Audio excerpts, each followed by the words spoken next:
is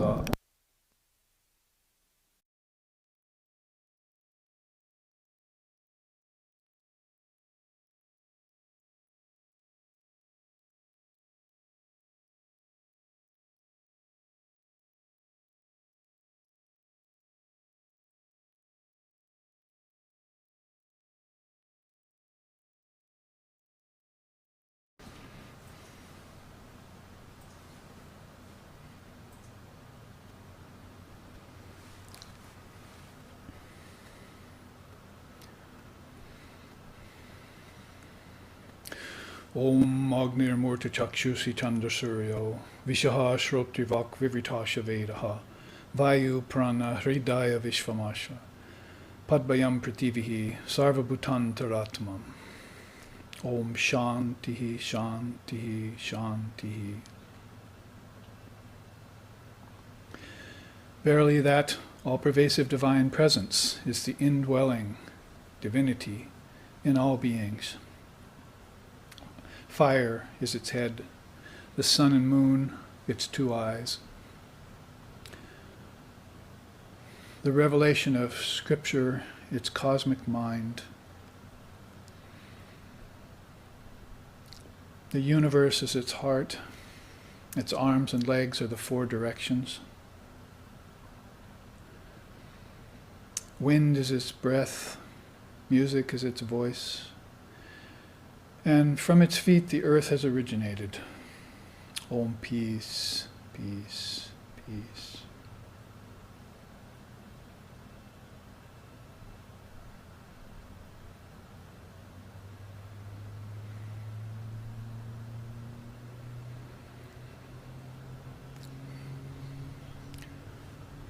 Om pramedana na sandeha kim karishanti vrittiman.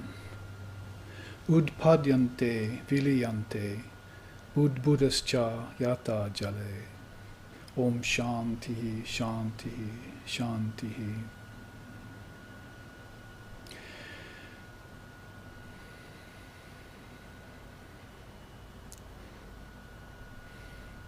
Ignorance is unreal.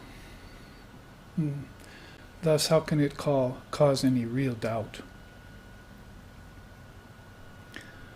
Therefore, what should the yogi do when endowed with this mind and all its projections? He should allow them to rise, and then dissolve them one by one, like bubbles into water. Om peace, peace, peace.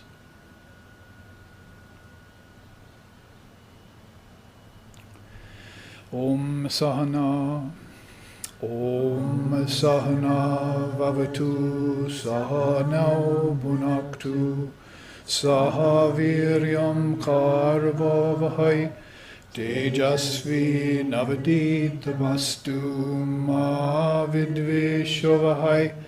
Om Shanti Shanti Shanti.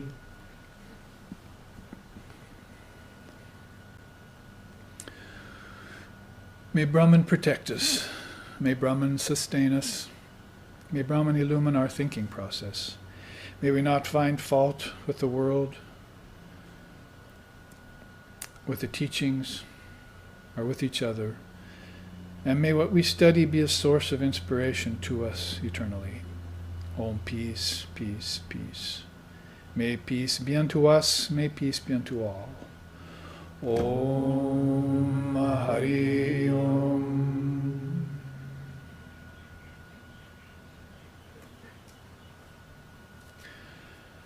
And now we begin into the penultimate class on dissolving the mind stream. Those half dozen to a dozen people who have gathered here for the last 4 or 5 Sundays have had the benefit of direct transmission of this great teaching, which is both Vedantic and yogic in origin. I would even be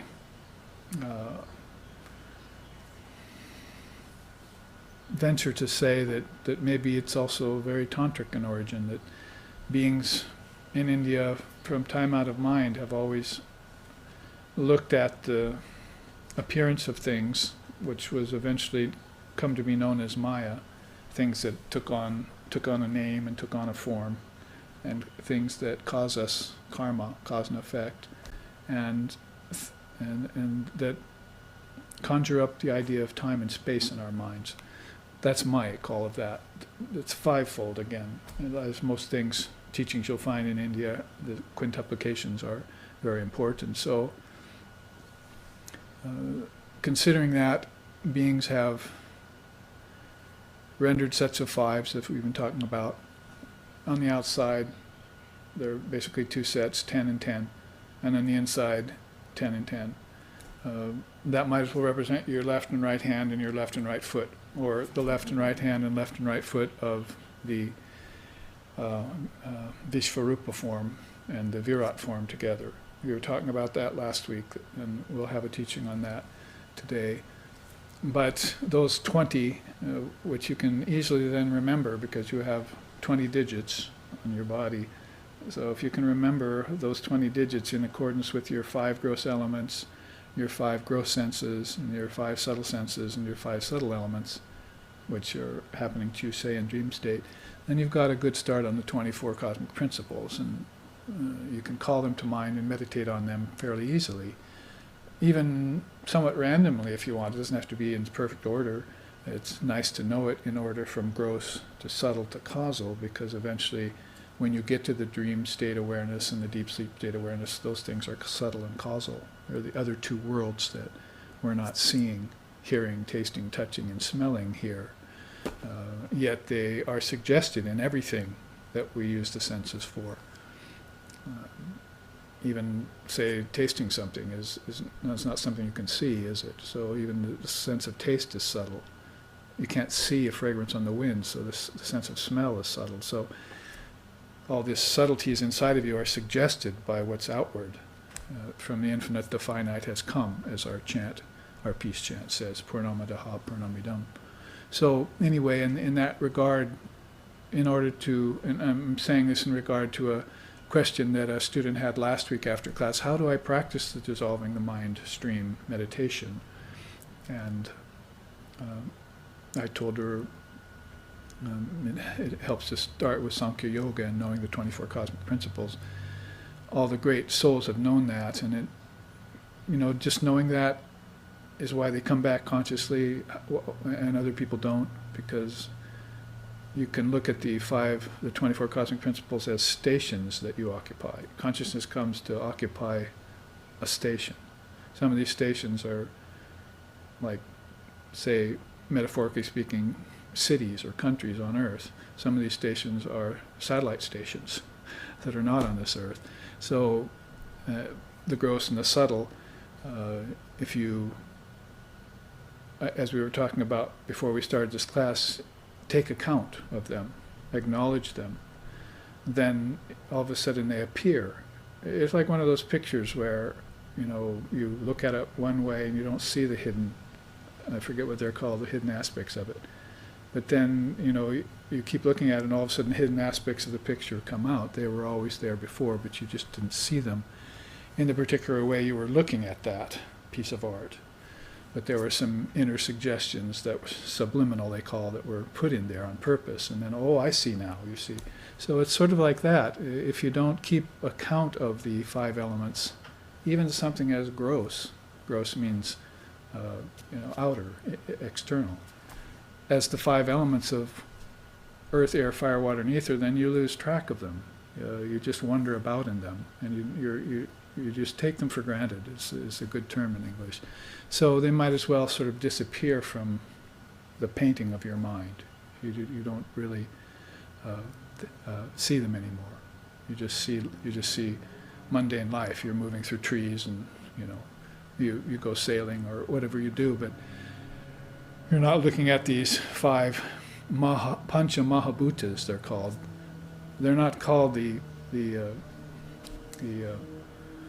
non-important, tiny little elements. You see, they're called the pancha mahabhutas, the great elements. See, pancha means 5, maha means great, bhuta means elements. So they're not called great elements for nothing. They have a very profound significance, not only out here you take account of them out here, but then you can use them as grounds for meditation inside. The concept of solidity, the concept of liquidity, the concept of light, you begin to meditate those by seeing these. So as far as the practitioner is concerned, he's going from outside to inside. The yogi is already living on the inside and will come outward. So if you're going to learn the art of living inside, like a yogi or a yogini, then yes, you can start with asana and breathing exercises and so forth, and the father in yoga does want you to do that. But he's also suggesting some very profound methods in his Yoga Sutras that have to do with alambanas. Alambana means a grounds for meditation. So say take a candle in a windowless place, or like it says in the Gita, or take a great soul. Remember when we 2 weeks ago were doing the dissolving the mind stream in the yoga darshana, I showed you the 9 different ways that Patanjali has to look at 9 different methods of finding reality. Or was it 7? They have to do with envisioning an ocean of light, or practicing the 4 parikarmas, or things like that, you see, and we went through all of that. So he's already suggesting to you that you do an alambanic meditation, that you start taking something substantial and take it into the mind. So when you're dissolving the mind stream, that's what you're doing. You're dissolving all these outer forms. And it should be quite easy to do if you know your quantum physics even, because you know that they're already rather empty. See? Or say you're a Buddhist practitioner, or you practice the neti, not this and not this of the Vedanta, then you're already operating under the premise that these things are unreal, or these things are empty, or these things are changing particles that are changing at a billionth of a second. You already have that mindset, that mental asana we've been talking about. So it shouldn't be that hard for you then to take them inside in meditation and dissolve them too. And as we said over the last 2 classes, when you dissolve things like senses, elements into senses, and senses into the subtle senses, and into the light, and dissolve the life forces, the 5 pranas and so forth, and you come to the subtle prana, then you're dissolving lust and anger and fear and greed and envy and pride and avarice and delusion, and the 6 passions and the 8 fetters are all getting dissolved along with them, because those are their seats. They live in the mind, you see.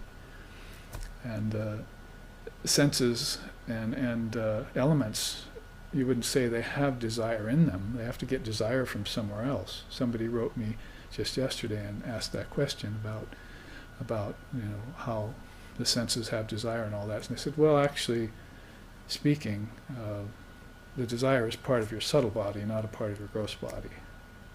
Your gross body doesn't have any sentiency. If you take consciousness away from it, it's just a lump of dead matter, you see. The mind has more sentiency, so your physical body, you can't blame it for desiring or grasping or holding on to or not letting go of. That's all lives in your mind, you see. So that's the import of getting to the subtle body, free of the weights of the physical body. If the physical body has anything, it has heaviness. And the great souls who have come here, even they take a sigh of trepidation. Oh, I'm going to take on that form again. I remember what it was like. That's no fun, you see. Even if it's healthy, it's no fun. It's not like, oh, healthy bodies, we're going to have fun here, folks. It's not like that, It's more like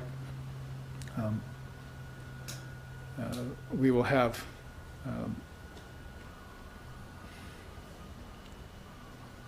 to take on this imposition called body and senses and deal with the lack of sentience there, and I'll have to bring sentiency into them. They shine by other light. So all of this is a sort of introduction, getting us back on the teaching page of dissolving the mind stream. And so last week I showed you this chart, which is really the main dissolution of the mind stream chart. And you see there that it is working from outside in. There's the five senses. There's earth, which is probably about as dense as you can get. Furthest out of all realms are the physical realms. The Bhuta Kasha, the realm of gross forms, Bhuta Kasha. It's the grossest Akasha. And then inward you have the more subtle Akasha. I flashed this chart again last week and might as well use it right now as I've naturally come to it. The Bhuta Kasha is the gross forms where you have animals and plants and insects and physical bodies. There you see the whole S there on the side. Microorganisms, planets, the five gross elements, and atoms and molecules and so forth. Some of that is seen and some of it's unseen. So even at the physical level, as I'm saying, you have some very subtle suggestions going on. That's why science is enamored of the particle process. And I brought that chart I promised to show you from atomic to atomic particle. This is how I call it. Starting at the non-particle theory and then graduating on down and outward to the atomic particle theory. And it sort of goes in 5 stages. I mean, you have sets of 5s, but you always have stages of 5s too. The 5 akashas are listed right here as little Russian dolls for you. So you see the gross one consists of this list of things, so you can sort of take it into consideration. If the human body is the very first one, that gives you 2 kinds of problems, right? Ill health and coming into relationship with others' bodies. Those are the basic 2 kinds of problems with the body. And when you solve them, which is temporary, because the body will have to go eventually, even for the illumined soul will drop the body. Some of them at 32 years old, like Shankara, or 39 years old, like Swami Vivekananda. They'll just use it. They see it's coming to the end of its use, they just drop it and take on another one if they so wish. So those are the 2 main problems with human bodies, ill health and the relationship of one body with another. And so that alone is a stark consideration. So that would be a way to start meditating on the problem of ill health, for instance. And you would work your way into subtler teachings where you find out that the diseases aren't actually in the body. That's their effect. That's their appearance. Their cause is in the mind. All diseases begin in the mind. And that's precisely why we can't heal any diseases. And it's rather arrogant of us to think and presumptive of us to think that we can cure cancer and we can cure this and that, because it all exists eternally in the mind. You might be able to cure it in an individual case now and then, or somebody might even be able to cure themselves of it because of a strong willpower or good karmas or mantra or something. And you might even be able to cure it apparently by medicines, but it still exists as a seed back in your mind. This morning we were talking about the deep sleep state, and I borrowed the analogy that just came to me that if you were walking through a dense forest right about the time of spring, then you're walking on this dense carpet of seeds underneath your feet. That would be a metaphor for the deep sleep state. You know, you're dreaming those seeds. When you're waking, those seeds are bodies. They've manifested themselves as animals, insects, plants. Trees themselves come from gross seeds, but when you're talking about the deep sleep state, you're talking about a subtle seed that no one sees. And you don't see it in the dream state either, because you just take a version of the waking state and you take it into your dreaming state. Whatever your life is like when you're awake is probably what your dreams are going to be like. So if you start working on your life, like, I think I'll do a regimen of yogic practice or sadhana, Vedantic sadhana, then all of a sudden, over the year or so that you're beginning to practice, you feel like your dreams are changing. You're having better quality consciousness, you see. you're not transforming consciousness. You're just rising to better levels of your consciousness. You can't really transform consciousness, you see. You can't really transform the mind. You can just leave lower mind behind and rise to higher mind. Now I have a new chart that I'm working on right now, actually 5, so don't hold your breath, but they'll be shown eventually, of the hot air balloon that Vivekananda, that Sri Ramakrishna talked about. And a bunch of sandbags are being thrown out. And each sandbag has got a title, like the 5 kleshas and the 6 passions and so forth. So if you want your mind to be buoyant, he said, throw the sandbags of lust and anger and greed and other mental weights out of the mind, and then it will rise naturally. So that's the idea. See, that you're not transforming your mind, you're just rising from lower mind to higher mind. And the stages in between to intermediate mind. That's why we chant asato ma sadgamaya tamaso ma jyotirgamaya vichorma amritamagamaya. You go from lower truth to higher truth. And when somebody said in the early days to Vivekananda, we go from falsehood to truth, that's that chant, right? He says, no, we never go from falsehood to truth. We always go from lower truth to higher truth. And so that's how that English translation of asato ma sadgamaya got bettered, got refined by Vivekananda being here on earth, because people were using an inferior translation at first into English. So from lower truth to higher truth, from good to better to best is the way we think. We never start, we're sinners, and then we get the grace of God, and all of a sudden we're better sinners or something. We get to go to heaven, and we get to escape hell. It's not that way in Vedantic thinking or yogic thinking. It's that all of these things exist at once simultaneously. And it's just like, say, layers of rock, see, or rings of a tree. You see, the deeper you dig into a thing physically, the more you come towards its source, and the more you see that it has layers to it. And if the tree and earth have layers to it that you mine and that you look into and look historically for different ages in the layers of earth and so forth, then it should be the same for your internal movement into the mind. It also has layers: gross, intermediate, subtle, causal. So anyway, back to that analogy of the woods and all the seeds you're walking underfoot, you see, that's like the deep sleep state. Everything goes into a seated state there, and that's why Father of Yoga is calling it asampragata samadhi and sampragata samadhi. Asam, we call it asam. Asampragata samadhi is seedless. There's only one of those states. But the sampragata samadhis, there's 4, 6, or 8, depending on how you look at it. Wisdom seated samadhis, bliss seated samadhis, ego seated samadhis, knowledge seated samadhis. There are like 4, 5, 6, 7, 8 of those. Those are sampragatas seated. So doesn't it make sense then, as you go into your mind deeper and deeper, that you'll go to subtler and subtler layers, and pretty soon everything that got seated will disappear. And then what's your conclusion? Oh, nothing exists, everything went away, everything got destroyed? No, those are inferior conclusions. Maybe, again, satellite stations to adopt temporarily until you actually get a glimpse of the deep sleep state or the causal state, where you'll see everything held in abeyance. And that's why in the first one of these classes 5 weeks ago on Sankhya Yoga, I put the ancient chest of drawers chart up, because I had just fashioned that.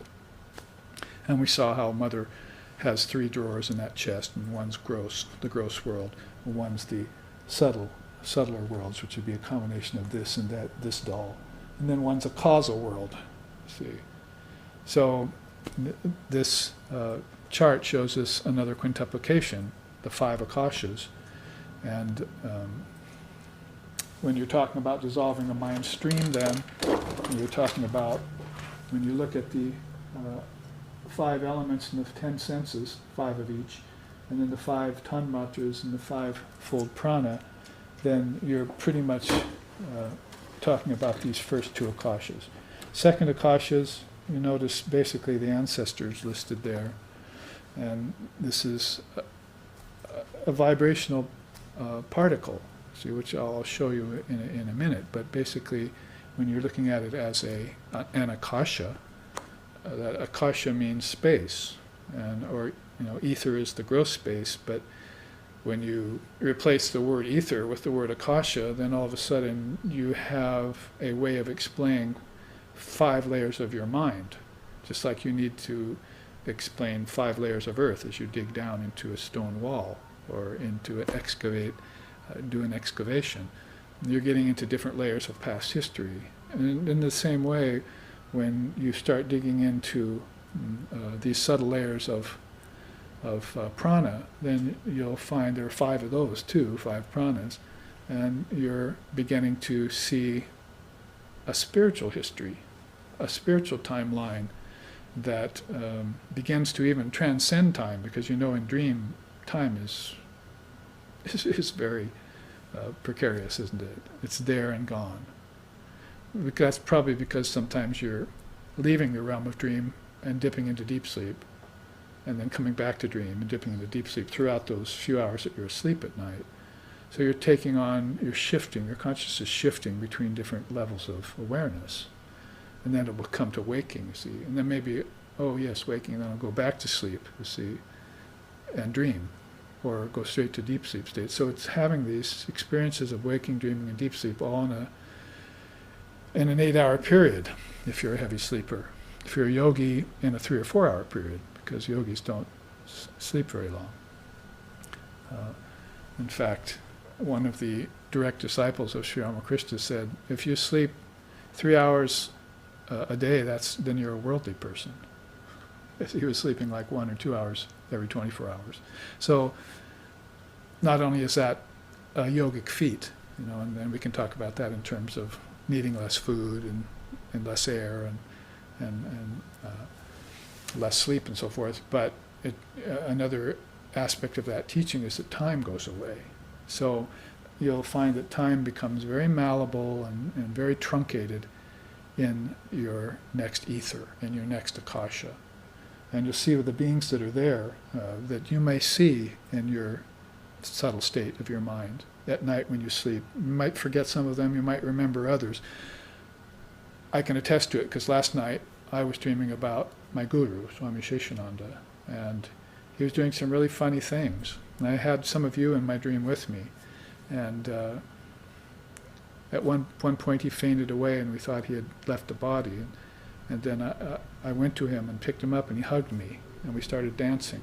See? So you visit these people in your dreams, these beings. Are they really just figments of your imagination? Everything is a projection of mind. So you really shouldn't go there to try and disprove the validity of your experiences. You should actually, as I was just saying, begin to validate your experiences on all levels. Because if you're starting with the 5 elements, they're the great elements, right? So you want to validate your experience, time you spent here. This isn't a class on extreme monasticism, you see, where I'm going to renounce the whole world, go away, goodbye, I'm gone and gone forever. Let's leave that for another time, you see, for a time when we're ready to go formless and never return to the body again. Or at a time when Shiva's going to dissolve everything and we have no choice but to leave the body and never come here again for a long, long time. Whatever the case may be, let's be practical and come back to this acknowledgement of the 5 elements and our experiences in them, and not just leave it there, but then think about the 5 elements as they transform in our deep dreaming state and deep sleep state. This is specific instruction on doing the Mindstream process. You know the 24 cosmic principles, that's the first thing you know. And I said that's why the seers can come back into earth and not get lost. You see, they can take on a body because they've just memorized the 24 cosmic principles and they just step down or out from the seedless state into a body, and then they just step back. You see, they take on and give up a body, Krishna says, like kids outgrowing clothes when they grow up. So they're coming from inside out. They know the 24 cosmic principles, and they just man the stations and then give them up. So it's just like a rocket stage drops parts of itself in stages, you see. So I don't know how more simply to put it, but the way that aspiring beings are doing it, who want to become such past masters, they want to be like past masters, then they're going to man these stations through acknowledgement of the various facets and elements within them, you see. We can't just leave our dreams foggy, Gaudapada says. Come to the Karaka study in May, up the river, the retreat that we're talking about, and I'll show you how Gaudapada shows us how to really account for our dream and deep sleep state in a very advanced way, in a very practical way too. Advaita isn't just some, transcendental, going away from everything. It has its own underpinnings and its own dynamics too. And so you will find that the person working themselves from the outside in will become aware of these, and dreaming would be one of those stages of awareness that you would want to validate. So you find out your dreams will be foggy, and you ask your teacher why, and you say, because your waking state is foggy. You're not clear about all this. Like you can say, I've noted the 5 gross elements, and I've noted the 5 gross senses, but I haven't really meditated on them and connected them together, right? We've been saying this for years now. You connect earth to smell, and water to taste, and fire to sight, and touch to air, and hearing to ether. You have to make these connections, and that means meditating on them and saying, I am putting them together. See? They are together now, in my mind. In my individual mind, they are together. Now maybe I'll be able to make sense out of the collective mind when I come to it, you see. And then maybe even make sense out of the mind of the seer or the rishi when I come to that. Because probably my guru, if he's a good one, is already a seer or a rishi, and I'm encountering him right now. Not just in the waking state when he was in a body, but in the dreaming state tonight when I dance with him, you see. So it's this taking up the various aspects of your being and acknowledging them, connecting them, putting together. Sadhana is the connecting tool. When you actually come to dissolution of the mind stream itself, that's Brahman. See, that has to do with merging. So sadhana and merging are kind of the two things you want to think about. I'll do my sadhana to make the connections and to meditate and contemplate. Then I'll get down to the business of merging it. You might say 2 great stages of the dissolving of the mind stream process. Well, I mentioned all of these beings who exist at the level of prana. Where did my great-grandfather go when he passed? And how is my child coming back into the body? It's via the flow of prana, through subtle nerves. Nadis, they're called. The yogis call them nadis. Inside of each gross nerve, there's 100,000 subtle nerves, the Upanishads say. See? So those subtle nerves I can't see because they're in a different dimension, if you want to use that terminology. Not a different physical dimension like we're talking about in space with rocket ships and things.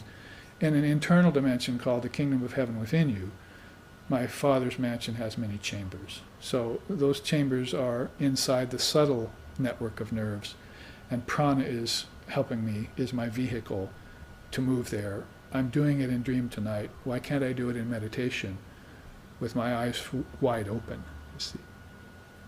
With this eye wide open particularly. So I have to purify these 2 eyes before I can get to the pure nature of this eye, don't I? And the same would be 2 ears and the word. Word might as well be the inner ear, you see, and the light of consciousness might as well be the inner eye, you see. So you're talking about 2 senses out here in the waking state. 2 eyes, 2 ears, and then you're talking about 1 eye, 1 ear in the causal state. So you've come a long way, baby, as they say, when you arrive at the sound of Om or the vision of light as consciousness. And there's still a subtle sense of individuality there, isn't there, when you're having those experiences. I see the light, I hear the sound. See, so that's a high samadhi, but it's not merged. It isn't completely absorbed yet. When the hailstone hits the ocean, it starts to get absorbed before it can get fully merged. So it absorbs in stages. So in the same way, the hailstone of your body-mind mechanism is going to have to hit the ocean of consciousness and dissolve by stages. And if it can't find the ocean of consciousness, then it's going to have to prepare itself for its existence. Oh, I see, I can't find the ocean of consciousness because I don't really believe it exists. See? So I'd better account for it. How do I do that? Well, I could go to any number of real scriptures or any number of illumined souls and have them tell me, even if they're outside the body, I can go there in scriptures and in dream, in visions, and I can have them tell me about the ocean of consciousness. Revealed scriptures. Shruti, hearing about it, right? Then yukti, reasoning about it, and then anubhava, getting some experience of it. Shruti, yukti, and anubhava, another great triputi. So all of that in a regard for taking account of the next level of your consciousness, which is prana. You've often heard me say that the prana is a missing element. Knowledge of prana is a missing element in our Western understanding. And knowledge of tanmatra is also a missing element, that is, subtle elements. We only know about the gross elements. And what we know about the gross elements has not been connected to our senses yet. That's about as simply as I can put it as far as materialistic science goes. Materialistic medicine and materialistic psychology, anything that's come from the Western culture which is not yet punching out of the paper bag, a wet paper bag of matter. Not punching itself out of the wet paper bag of matter yet. And getting to the real issues, the real meanings, and the real depth of consciousness, upon which all of this is mounted. Krishna says that in the Gita, like a revolving mechanism made of gold and diamonds. This appearance of things is in Maya is just revolving, like an intricate machine mounted on pure conscious awareness. So we haven't got there to see where it lays, the underpinnings. What to speak of the substratum? The underpinnings will be Dharma, and the substratum will be Brahman. See, so you get to Brahman through the Dharma, through the teachings, and that's going to enlighten your mind. You have to put yourself in the Dharma for decades, maybe with a teacher, if it takes that, in order to have that penultimate awakening. That's acknowledgement on a much different level than just saying, taste goes with water and smell goes with earth and so forth. So this is a way of explaining the akashas then. Pranakasha is second, and it has those, you can see there, the gods, the goddesses, the demigods, the munis and the siddhas, the gandharvas, which are celestial musicians, the angels, the ancestors, and so forth and so on, are all there in the pranakasha. You can make contact with them, or sometimes do come into contact with them. And again, you haven't really acknowledged that it's been a space of my consciousness where I encountered them. You thought it was just a passing, meaningless bit of phenomena. See? Well, it's all phenomena, as I said. It's all projection. But it doesn't mean you shouldn't draw some meaning out of it when you experience it, because it's your experience, you see. And you're getting robbed of the essence of your experiences if you don't. That relates back to our everyday experiences. The teaching I sometimes give is that people say, I'm living in the present. And I say, well, that's too bad for you. See, you should live in the eternal moment. Past, present, and future are phases of time. Eternal moment is not a phase of time. It's where time dies. So if I'm living in the present, that means I'm living in my hour-to-hour experiences. But at the end of the day, I cannot draw any essence from them. They just were sweetmeats I tasted, which went down the throat into my stomach, and I forgot about them a few seconds later. As soon as the bite's down the throat, gone, right? The nature of temporary things, temporal things. So I need to sit and eat my food so that I taste it, I smell it, I say mantra over it, I take the energy from it, I extract the energy from it, and do my sadhana with it, and bring that energy up the spine, up the subtle centers. Don't I? Isn't that a totally different thing than just living in the present and eating 3 meals a day and not extracting any essence out of that act, of those 3 times a day? I didn't extract any essence out of it. I wasn't doing it consciously. You talk about awareness and consciousness, yet you're not using it.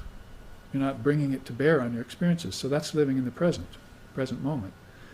The eternal moment is where the rishis and yogis live, who have found the art of extracting everything out of everything essential out of every experience. If you go and meet them, they've extracted everything out of meeting you, you see, that they could get. They're right there, in the moment, in the eternal moment with you.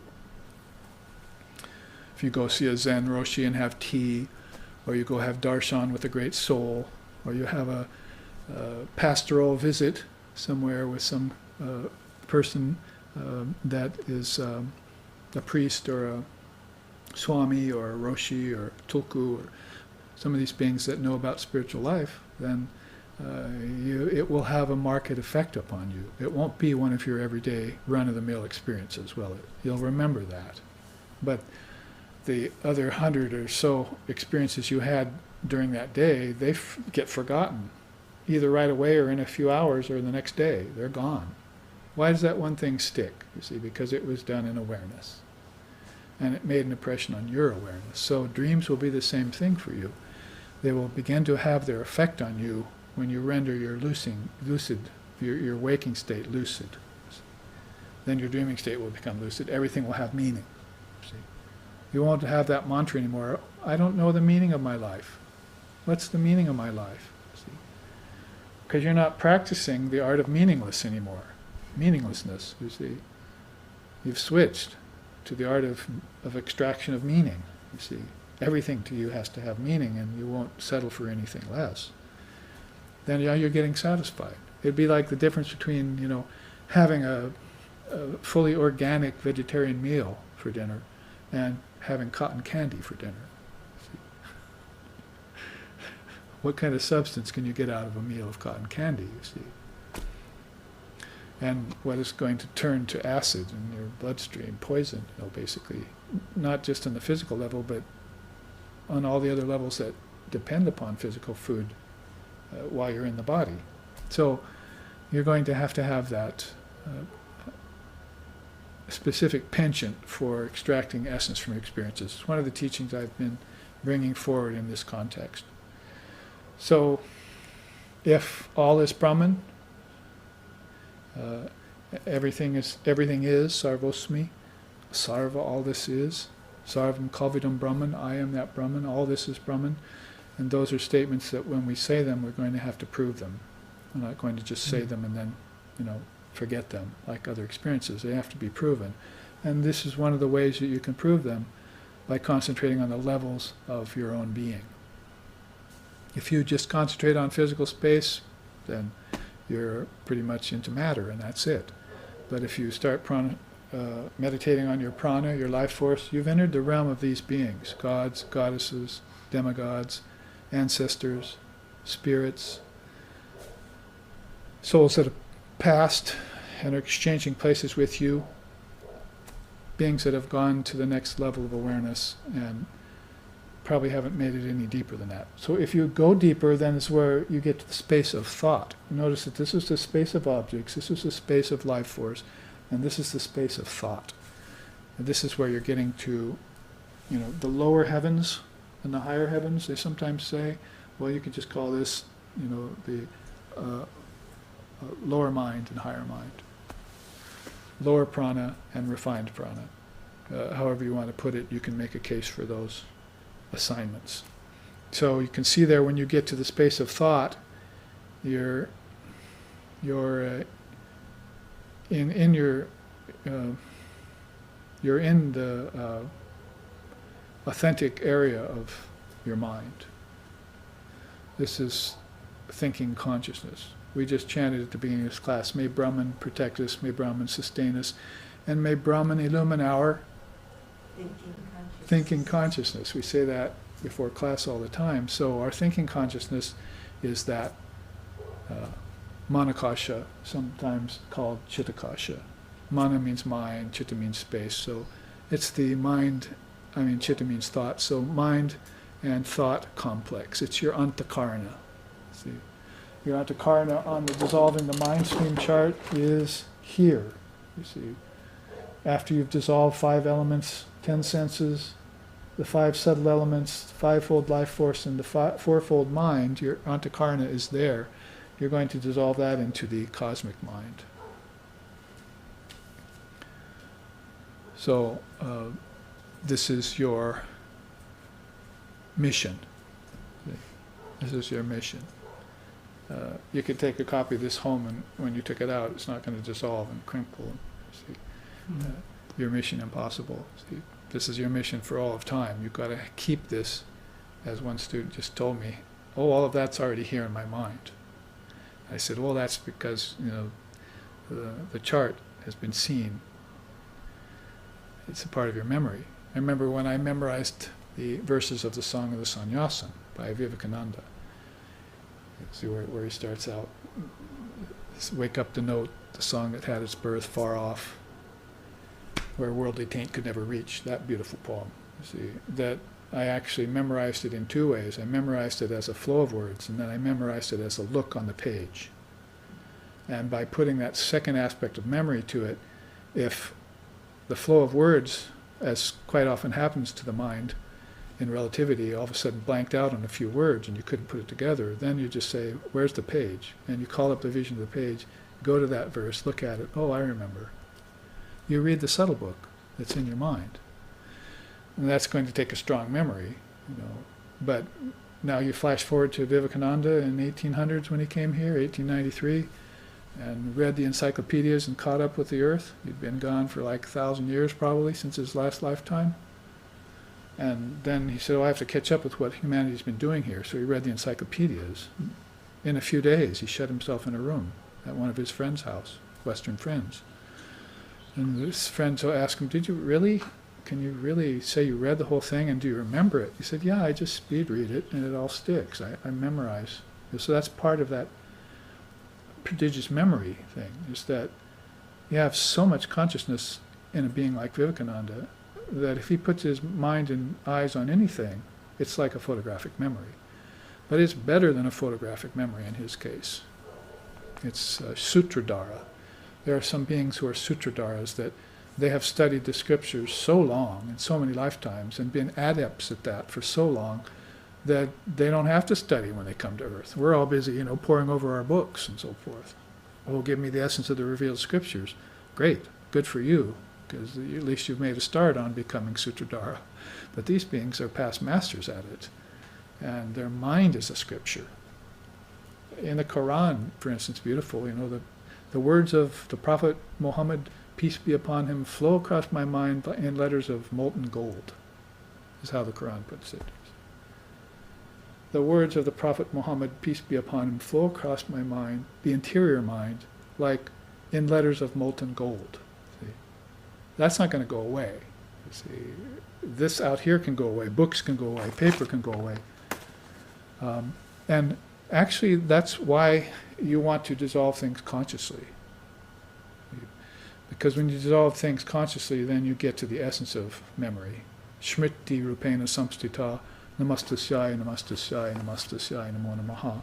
You know how that goes in the great mother scripture. Ya Devi sarvabhuteshu chitti ramena samstita, namastasya, namastasya, namastasya, namo namaha. Ya Devi Sarvabhuteshu Vishnumayati Shabdgita Namastasyai Namastasyai Namastasyai Namo Namaha. Ya Devi Namo Namaha. Ya Devi Namo Namaha. Ya Devi Namo Namaha. Ya Devi Namo Namaha.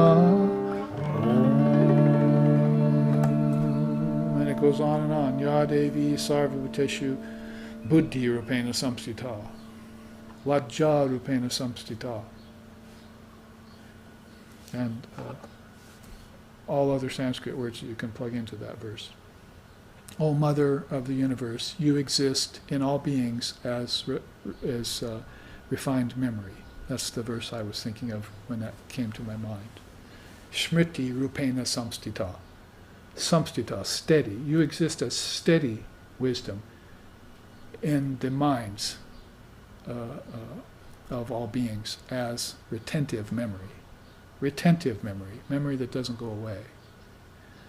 And that's going to help you not only in the scriptures, it's going to help you in the 24 cosmic principles, and it's going to help you share with others, and it's going to help you remember those great truths no matter where you are. That is, no matter what akasha you might be occupying with any kind of body you might want to take, those letters flowing across the interior mind like molten gold are going to stick with you forever. You've vested your consciousness in them. You've discovered the wisdom particle inside and split it open like an atom. Since you've done all this, you've received the transmission of wisdom from the Mother herself. It's like a boon. So that was a Vivekananda kind of level of memory.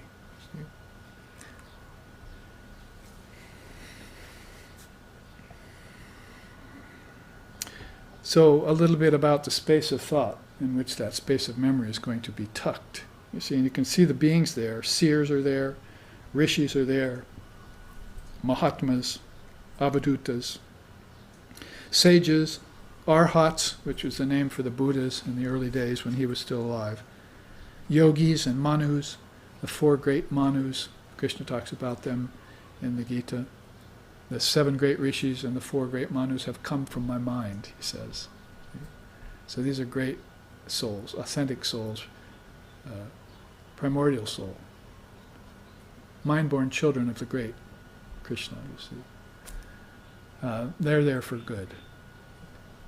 You can count on them. You can meditate on them and meet them, talk with them, be with them, and bring them back to earth with you until they become you. See, until you're no different than your teacher. You might as well be a manifestation of your teacher. If sons look like their fathers and daughters look like their mothers, then hopefully we can go beyond just looking like them. We can begin to act like them. I'm not talking about our fathers and mothers necessarily. I'm talking about the seers. Hopefully we can begin to look and act like them too. Follow their advice manifested on earth. Then our sons will begin to look like them. You see, not just like our physical features. Oh, my darling, I like you because you look just like me. You see, I see all these similar qualities in you now as when I was a boy or when I was a girl. Yeah, but unfortunately, all the bad tendencies are there too. So what we want to do is have this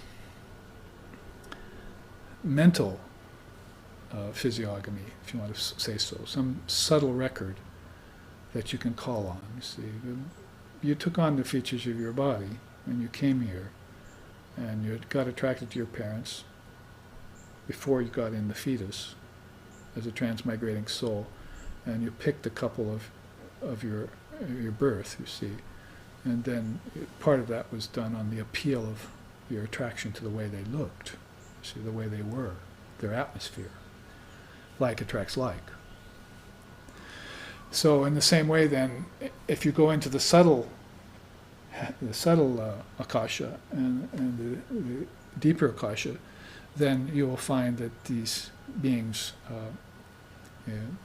you have a deep memory of being with them, like being with Christ, when he gave the servant the mount, or being on Vulture Peak with Lord Buddha, or whatever the case may be, being in Calcutta when Ramakrishna was living, see, in the mid-1800s, and having that transmission given to you, and being so affected by it that you took on all the traits of that. So these great beings are beings that you will see have this eternal existence. See, today is Easter, so today's teaching is resurrection, right? What does resurrection mean? Not that the physical can rise from the grave. Resurrection means eternal life, that everything is eternal, not just one Savior comes along and says, I'm eternal. Be thee perfect too as thy Father in heaven means realize your innate perfection, not get perfection over time. Your soul is always perfect. You can't create a soul. God doesn't create in the first place. The mind projects. God stays free of the whole projection process. It's a backdrop consciousness. It's pure. It's like the ocean at its depths. There's nothing going on there, you see, in the matter of projecting forms. It's not like bubbles on the surface, or sea foam, or waves, or flotsam and jetsam floating around in the surface, you see. These are all depths, Brahman. So it doesn't create. And if it did create, it couldn't possibly create a soul, because the soul is eternal. And there's only one soul here, and we are the manifestations of it. One soul. That's why they call it the indivisible soul. Indivisible soul. See? It's indivisible, it's invisible, but it can become individual. See, that's the problem. It can take on ego, thought, mind, prana, and physical form. It likes to play with dolls, basically. It's got 5 dolls it can play with. Actually, it really can't play with the 5th doll, because when you're there, you're it. See, let's go on and we'll find that out before the break. So that's the realm of the sages, seers, mind-born sons. I put you there for convenience, the lokas, Burloka, Buvarloka, Swarloka, Manoharloka, and Janaloka. You see, those are the 7 worlds of existence, right? When we say the Gayatri, Om, Bur, Bhuva, Swaha, we are actually saying the first 3 of those. Bur is earth, Burloka, and then Svarloka, and so forth. We're actually saying, may we have peace there, because peace is already here, uninterrupted, as I said this morning. But down here, peace is come and going. You see, it's very precariously balanced.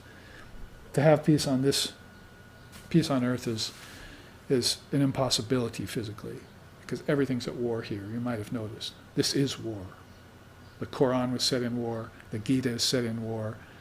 See, the Old Testament set in war. You know, it's all about warring and wandering in this battlefield of an earth, where things are eating each other. See, that's why Buddha said, number one noble truth, as far as I'm concerned, is there is suffering here. So what? Give this up. And the Shaivites are teaching, you know, that you see the different levels of consciousness. The lowest level of consciousness is called nivritti, to be renounced. Mm-hmm. The vibration vritti of that particular loka, worth, is to be renounced. So Christ was going around looking for fishers of men you can't become a fisher of men unless you renounce the world. Vivekananda came more recently, changed the minds of thousands of young men and young women to renounce the world. No one has ever done that. You don't know the greatness of Vivekananda yet. You don't know the fire in him. There's nobody ever who has come and changed the minds of thousands of young men and women in a materialistic age to give up the world. Name me one. See? You usually get 12 apostles or 16 apostles or eight noble eight, 100 arhats by the end of your life, you see, 100 students, 32 great disciples like Shankara. Who has convinced thousands of people to give up the world? And here it is right in front of us. going on, you see, on the Boer level. Anyway, I'm getting started into a different trajectory there, but this is Vivekananda, and this is the great phenomena of phenomenons that's happened here. No doubt the spread of Buddhism was the greatest phenomena in religious history, because that spread across countries, you see, and changed people to Buddhists. But to give up the world, to say, I'm a sannyasin, so basically that's what you're getting to when you come to the level of these other lokas. Boer loka, Buvar loka, Swaha loka. What got me into that was very hard to get peace there. You can have a relative peace here, but this is calling you back to earth, so there's always a lurking fear there. When is the weight of my karma going to pull me down from heaven to earth? It's as uncertain as death is here. When am I going to die? See, in this realm, you're thinking, when is that weight on my tail going to pull me down? You see, it can happen just as uncertain as death. That all of a sudden, when you're here talking to any of these great beings, that your next sentence is going to be wham, wham, wham. You see, and you find yourself coming out of the womb. You've lost your womb with a view, you see. And now you have a womb without a view. That is this heavy human body with 5 senses that don't function very well, that don't see very deeply, don't hear very deeply, see. And you have to train them, like housebreaking a puppy, see. Housebreaking 5 puppies, all at once. So by the time you get to here, then you're saying peace, peace, peace. You see, peace, peace, peace has been granted, and you've reached this beautiful loka here. You see, it's called space of intelligence, or Gyanakasha. And there you see some of the beings listed there. Ishvara, Avatar, Brahma, Vishnu, and Shiva, as we sang last week. Gurur Brahma, Gurur Vishnu, Gurur Devo Maheshwara, Gurur Eva Param Brahma, Tasmai Shri Gurave Namaha. Just to hear it, doesn't it make you happy? It's a world. It's a song from this world. See, it wasn't written here on earth. It was recovered, by memory. Oh, I remember that stotram that they sang in that world. You see, to Brahma, Vishnu, and Shiva whenever they wanted to worship the Trinity. You see. And I have a version of it here on earth. You see, that I can sing and bring the Tapar Loka and the higher lokas right here to Boer Loka in an instant by singing that.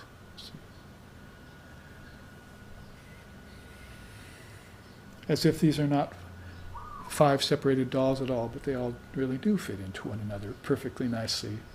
Thank you very much. You see, I only take them apart because I want to know where I am at any given lifetime. You see, I take them apart looking, I better put those back together because I'm here, you see, in the Boer Loka, and where everything is at war. I'm not where the peace path that passes all understanding has dawned on me yet. So those great beings are there, and they are there as a transitional point from the Gyanakasha, the space of wisdom, to the Chidakasha. See the difference between Chit and Chid is noticed there. Chit is thought, Chid is pure consciousness. Sat Chidananda, for instance, that great word that they use for Brahman, Chidananda. Or if you want to put it that way, Chidananda Rupaha Shivoham Shivoham Om. Have you learned that yet on the harmonium? Yeah, good. Chidananda Rupaha Shivaham Shivaham is the great refrain of that Nirvana Shatkam. See, that is the signature composition of Shankara and his order. Mano Buddha Hamkara Chittani Naham Nacha Shrotra Jiyuve Na Grana Netrahe. See, I'm not the mind, I'm not the intellect, I'm not the ego, and so forth. Be like saying Nam Mano Na Buddhi Na Sharira Na Indriyam, you see. And Tanmatra Bhuta Panchakam, I'm none of those things. See? I'm not the five senses, and I'm not the bhutas, the physical beings. I'm Chidananda Ripaha, Shivaham Shivaham. I'm Shiva himself in a human form.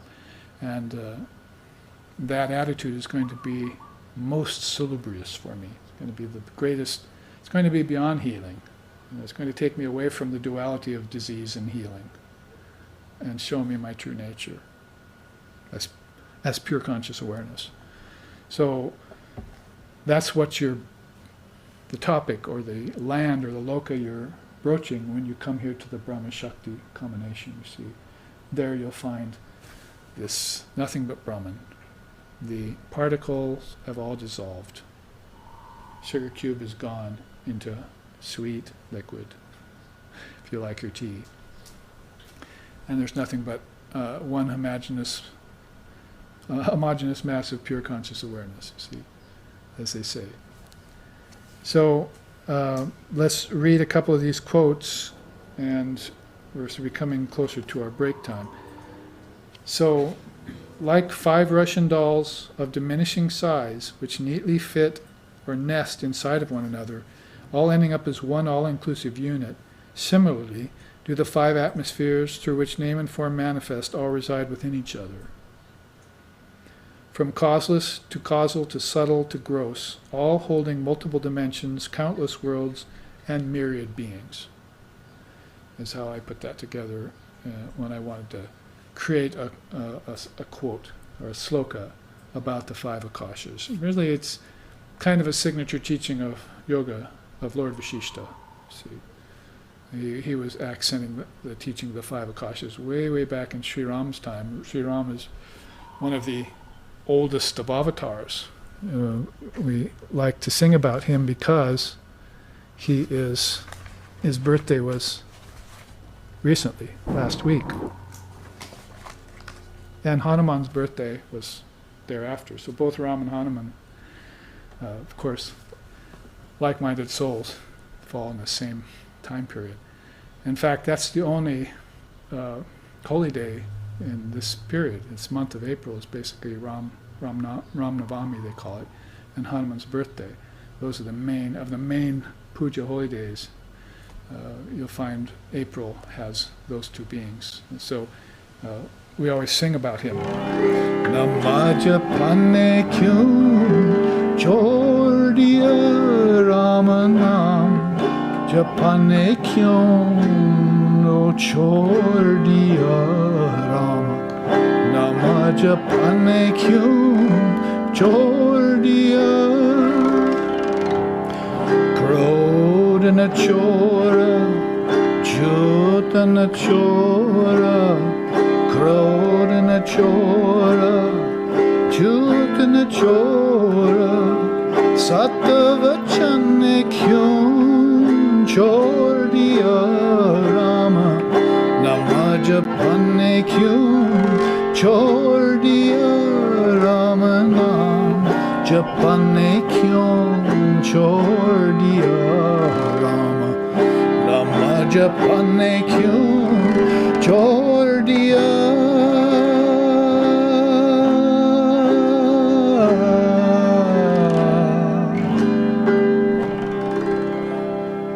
Much longer than that, more verses.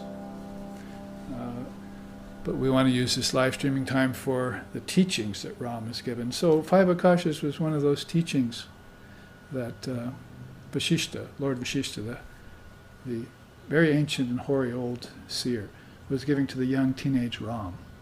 And that's the backdrop of the under foundation of the Yoga Vashishta scripture, which is is almost a cult classic now. I mean, even in the West, you can go on even the computer nowadays and type in Yoga Vasishtha, and you'll find all these groups studying that scripture. It's like some of them don't even want to hear anything else about India. Oh, Gita, no thanks. Upanishads, no thanks. It's just Yoga Vasishtha for me. So it's such a complete teaching. You might as well call it one of the darshanas. So, 5 akashas anyway, particular to Lord Vasishtha's teaching. And so that's that quote I read. And here in the middle there's another quote which we can read. Like akasha, space, that holds many objects, yet is not affected by them, so too does Brahman both hold and pervade the many worlds and various forms held in space and time, though it is beyond space and time. Who said that? Lord Vasishtha, we were just talking about. He also said this, all forms, multifarious in manifestations and expression, being aspects of the wisdom word, like drops of rain falling into torrential rivers, enter into that massive ocean of consciousness called Brahman. So as I was saying, if you can't find the ocean of Brahman, try getting on the river. See, the teachings will take you to the ocean of Brahman. And he says here, like torrential rain falling into the rivers, those are those wisdom teachings. He goes on, each akasha, that's 5, gross to subtle, physical, pranic, mental, intellectual, and causal, will dissolve into the paramakasha, that supreme space of pure conscious awareness, he says in his great scripture, Yoga Vasishtha. So there's this causeless, you see, he says from gross to subtle to causal to causeless, everything dissolves back in. So you can see then why I chose this teaching and this chart for a part of our time today in the dissolving the mind stream in Vedanta. It's so apropos to what needs to be done, and it's so visual. See, it's easy to understand just by the concepts of putting one doll into the next. And if you've had a set of 5 dolls like that or ever played with them, and they thought maybe they were Japanese or Chinese, but really we found the Russians were at the source of that idea, and they got borrowed in later times by others. But if you have a set of those dolls, and it's sort of like having a cylinder of colored water and oil. See, they don't mix. And then you shake them and you see them mix, and then you ask the young student, "Do oil and water mix?" And they say yes, and you say, "Wait for 45 seconds and watch this, meditate." So you watch the separation process happen. Oil and water don't mix, do they? No, sir, they don't. See? So just like that, matter and spirit seem to mix. In the end, they don't. One's sentient, one's insentient. You cannot worship God and Mammon at the same time, as I said this morning. So you separate them. That's all right. Doesn't mean that matter has to go away. How can it?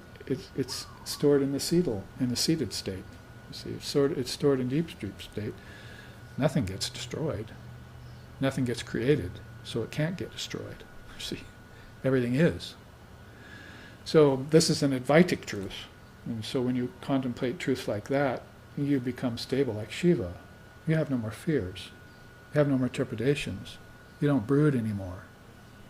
And your sufferings are easily handleable. See?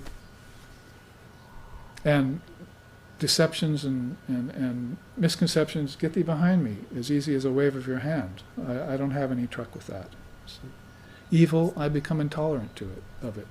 I just become indifferent to it and walk away. See? It doesn't touch me. All of these are ways of saying stable consciousness, settled in, like Shiva is settled into his asana, his mental asana. And we too can be like Shiva. Let's see. My teacher used to give the teaching, Jiva is Shiva. He would say that from the podium. He'd say, Jiva is Shiva. That's the tantric way of saying, I am Brahman in Vedanta. The Jiva is Shiva. The embodied soul is the Supreme Soul. There is no difference between the two, not ultimately. The only difference is right now is that Paramashiva never takes a form, but you have. You've ventured into the realm of name and form. And as you did, you took on all of these things. You said goodbye to Guru Brahma, Guru Vishnu, Guru Deva, Maheshwara, and you took on a separate mind, ego complex. Then after that, you became aware of the force of thought, prana. It's the force of thought. See? And then you came down into the realm of experiences, subtle experiences and dreams, say. And then you came down and developed 10 senses. And from those 10 senses, the elements were projected. So stepping out like that, in sets of fives, everything trickled down, as I always say, trickled down from consciousness to gross earth, as Lord Kapila says. And now it's your business when you find yourself here to untrickle it. So you've solidified it, now dissolve it, because God didn't do this. The Trinity stays away from it. If they do it, if Brahma, Vishnu, and Shiva ever come here, they do it through an avatar. You might have noticed. Vishnu, we just sang about one of them. Vishnu takes on 10 avatars. Ram and Krishna are 2 of them. Buddha is one of them, according to India. So these avatars are the solidification process of the cosmic mind here on earth. See, so they will appear here from time to time, but very rarely, isn't it? So why do they appear here? To show you how to dissolve. Or if we're on this topic of dissolution of the mind stream, to show you how to dissolve it. I did it. I even did it on the cross. You see, I even did it with poison food. You see, whenever I met my death, everything that happened up to my death and prior to that was a teaching for you, that you could also dissolve, and that you need have no fear. That you find out that you are birthless and deathless. Nam Richo Nashanka Name Jati Beda. I never had a death because I was never born, Shankara sings.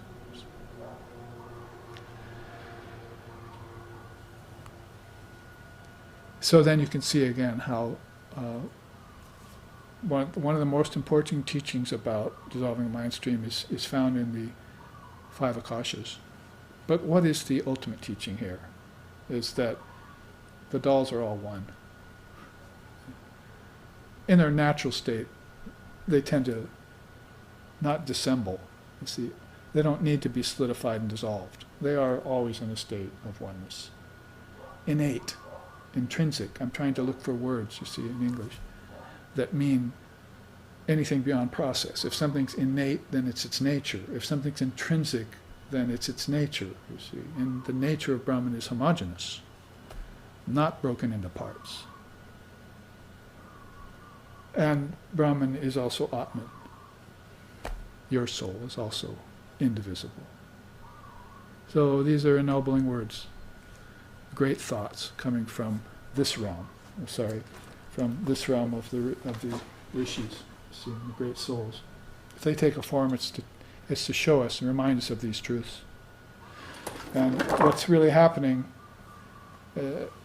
in Yoga and Vedanta is this dissolution, solidification, and dissolution of the universe. You can call it, if you want, creation, preservation, and destruction. But to us, that's a tempest in a teapot. Nothing is ever created, so it can never get destroyed. Creation, preservation, and destruction is a little tempest in a teapot held in the 2 hands of projection and withdrawal. And the one who's holding the hands is this Divine Mother. Those are her 2 hands.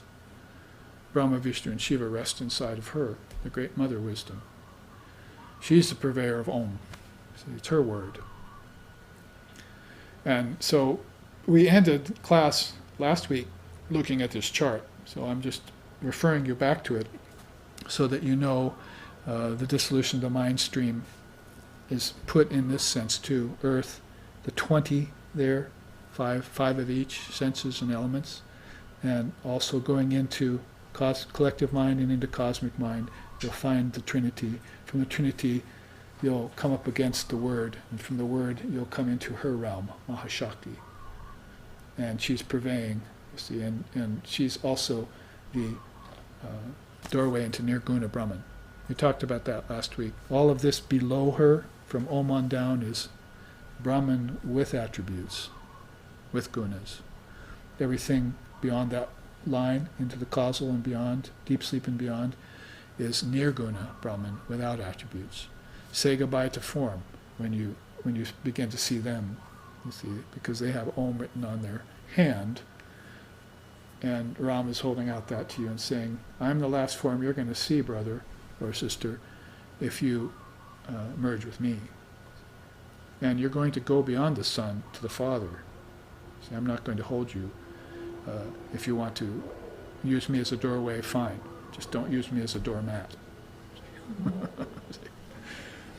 We need to follow these beings as not as saviors, but as exemplars. That's how my teacher used to put it. They're not saviors, they're exemplars. If you turn them into a savior, then, well, they can be that for the fallen and the lowly, but do you really want to be the fallen and the lowly? Or how long are you going to want to be fallen and lowly? Then you're going to want to cut yourself in the image, aren't you? So that means I've entered into a higher level of consciousness. I'm playing with a subtler doll. See? I'm dissolving at a different level of existence now. I've attained something. And I'm hot on the trail of her feet. You see?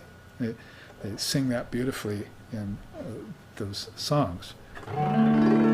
Prakritim paramam abhayam varadam nararupadaram janata baharam sharanagata sevika toshakarim pranamami param janani jagatam.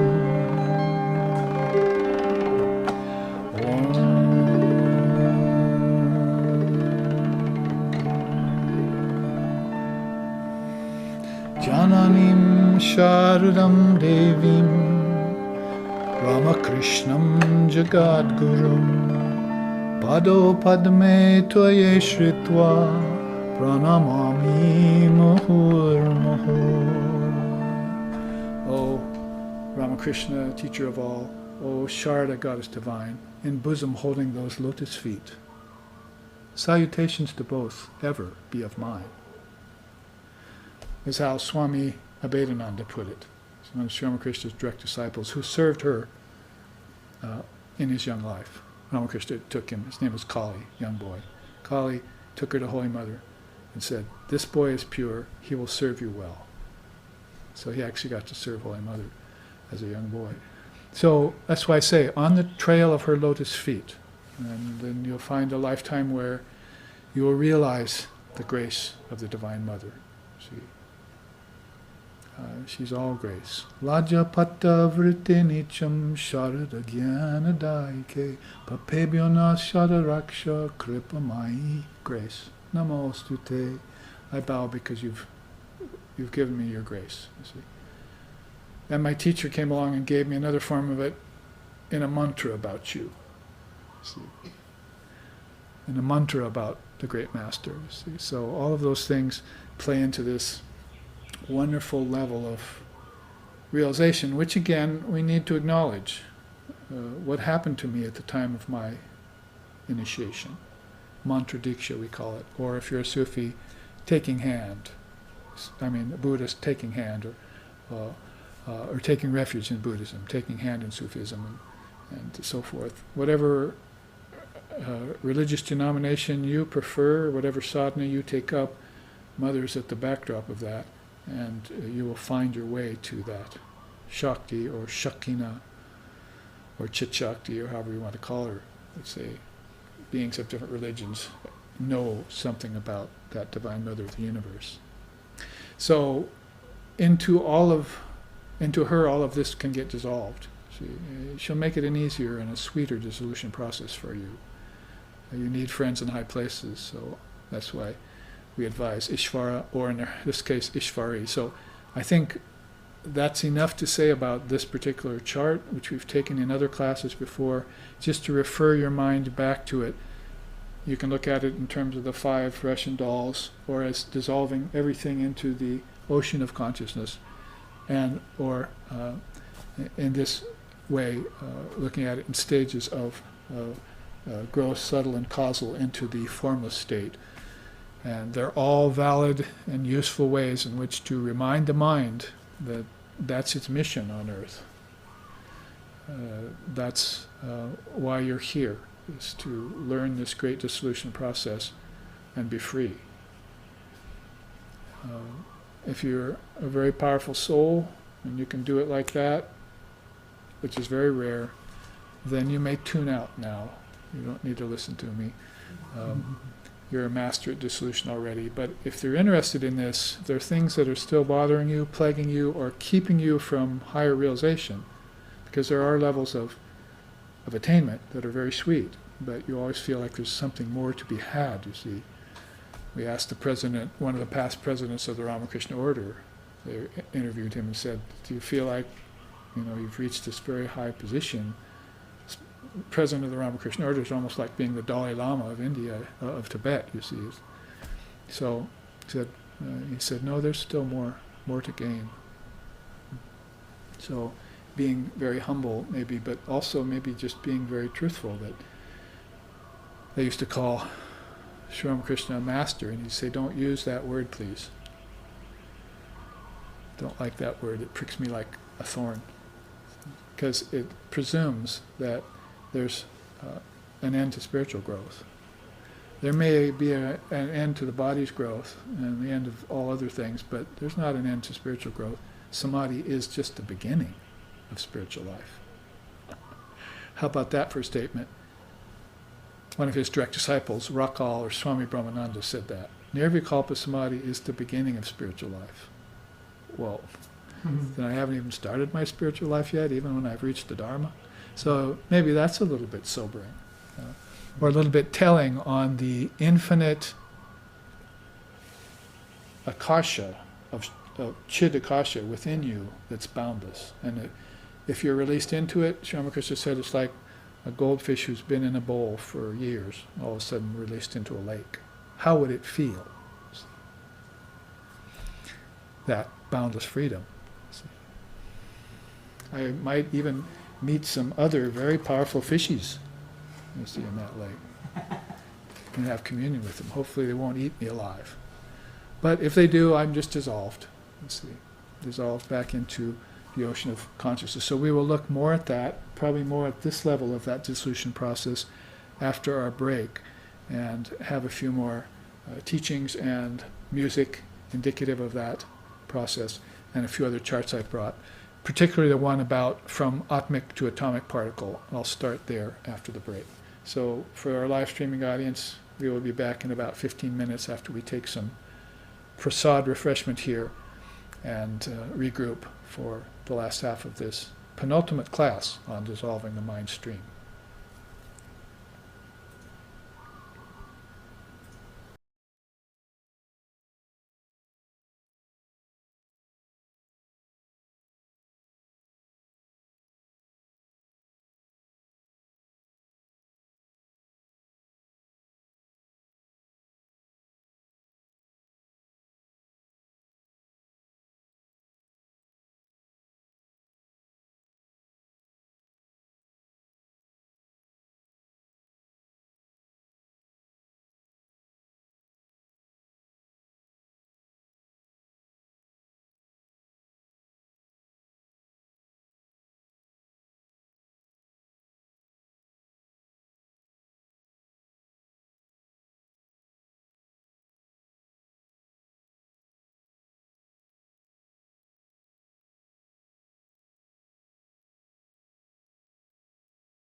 We welcome you back with warm aloha from our live streaming location here on the big island of Hawaii in a little town near called Honoka'a. And out in the middle of the Pacific Ocean, some 2,500 miles or more from any land mass except our neighbor islands, one of which we can see here from our deck of the ashram, Maui. And here in this fine location, which reminds me very much of Milarepa's songs in Tibet about how the cave he's in is so beautiful. And the forest and the monkeys outside playing and the birds chirping. And so we have a location like that in which to study the Dharma. And 6 to a dozen of us get together here every Sunday, sometimes more, on this island. It's called the Big Island, but it's actually quite small, really. As far as land masses go. But there's enough interested souls here in the Vedanta and Buddhism and Tantra and other darshanas, paths of clear seeing, from India, that we make a good go of it. And we are even very grateful for people sending in their donations, for instance, to keep this ashram in Hawaii alive. We've had to move to 2 or 3 different locations.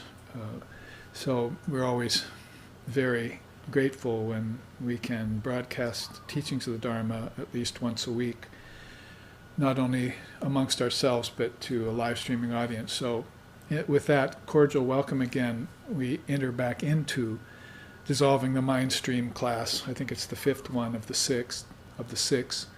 And this is the second half of the penultimate class.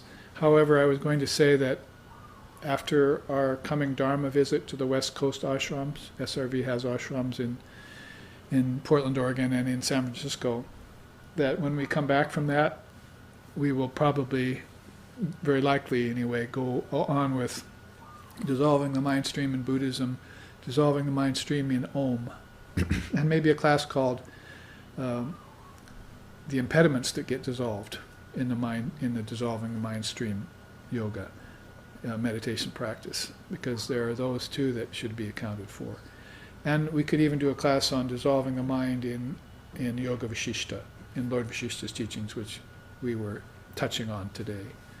So with all of that said, what I want to do to segue into the second half is to show you this chart from atomic particles.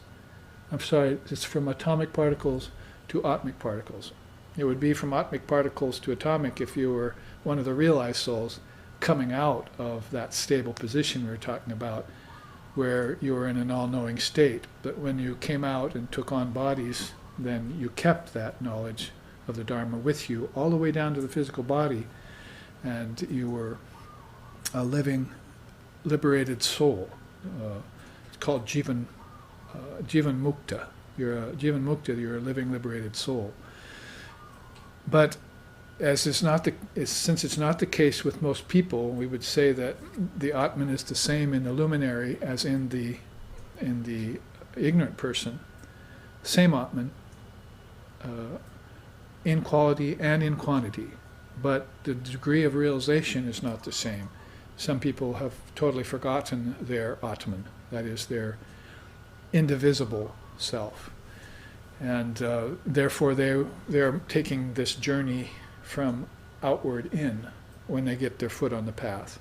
So we reiterate that a couple times in order to allow us a look at a chart like this. So that's why it's called From Atomic Particles to Atmic Particles.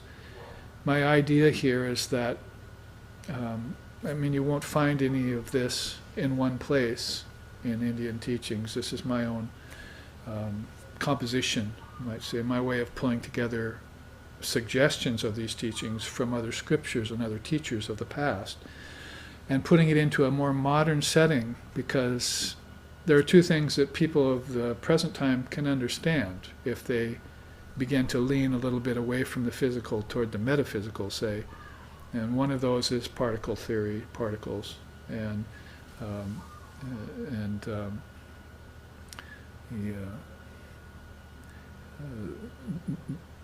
therefore, it's a way of approaching the moderns with something that they can understand.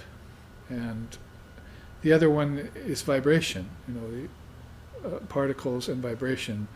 Sometimes, of course, you're going to look at those together in quantum physics, and what the ramifications are, as one of my students said at the break, the ramifications are, when you look at it under the mantle of great souls like Sri Ram. What these theories on particles and what this science of vibration looks like when it leaves the periphery of physical alone. You're definitely having vibrations in your brain and your mind when you're in dream state tonight, for instance, and people are even trying to measure those, you see. So some people get a little bit of interest in what's happening, going on in the interior of the brain, but we must declare in Vedanta that the body-brain complex is different from the mind-ego complex, mind-ego-thought complex. Those are two different packages with two different bodies, two different worlds they live in. It's not that these aren't connected, because making the connections is important, as we said in the first half of this class, and have said many times before.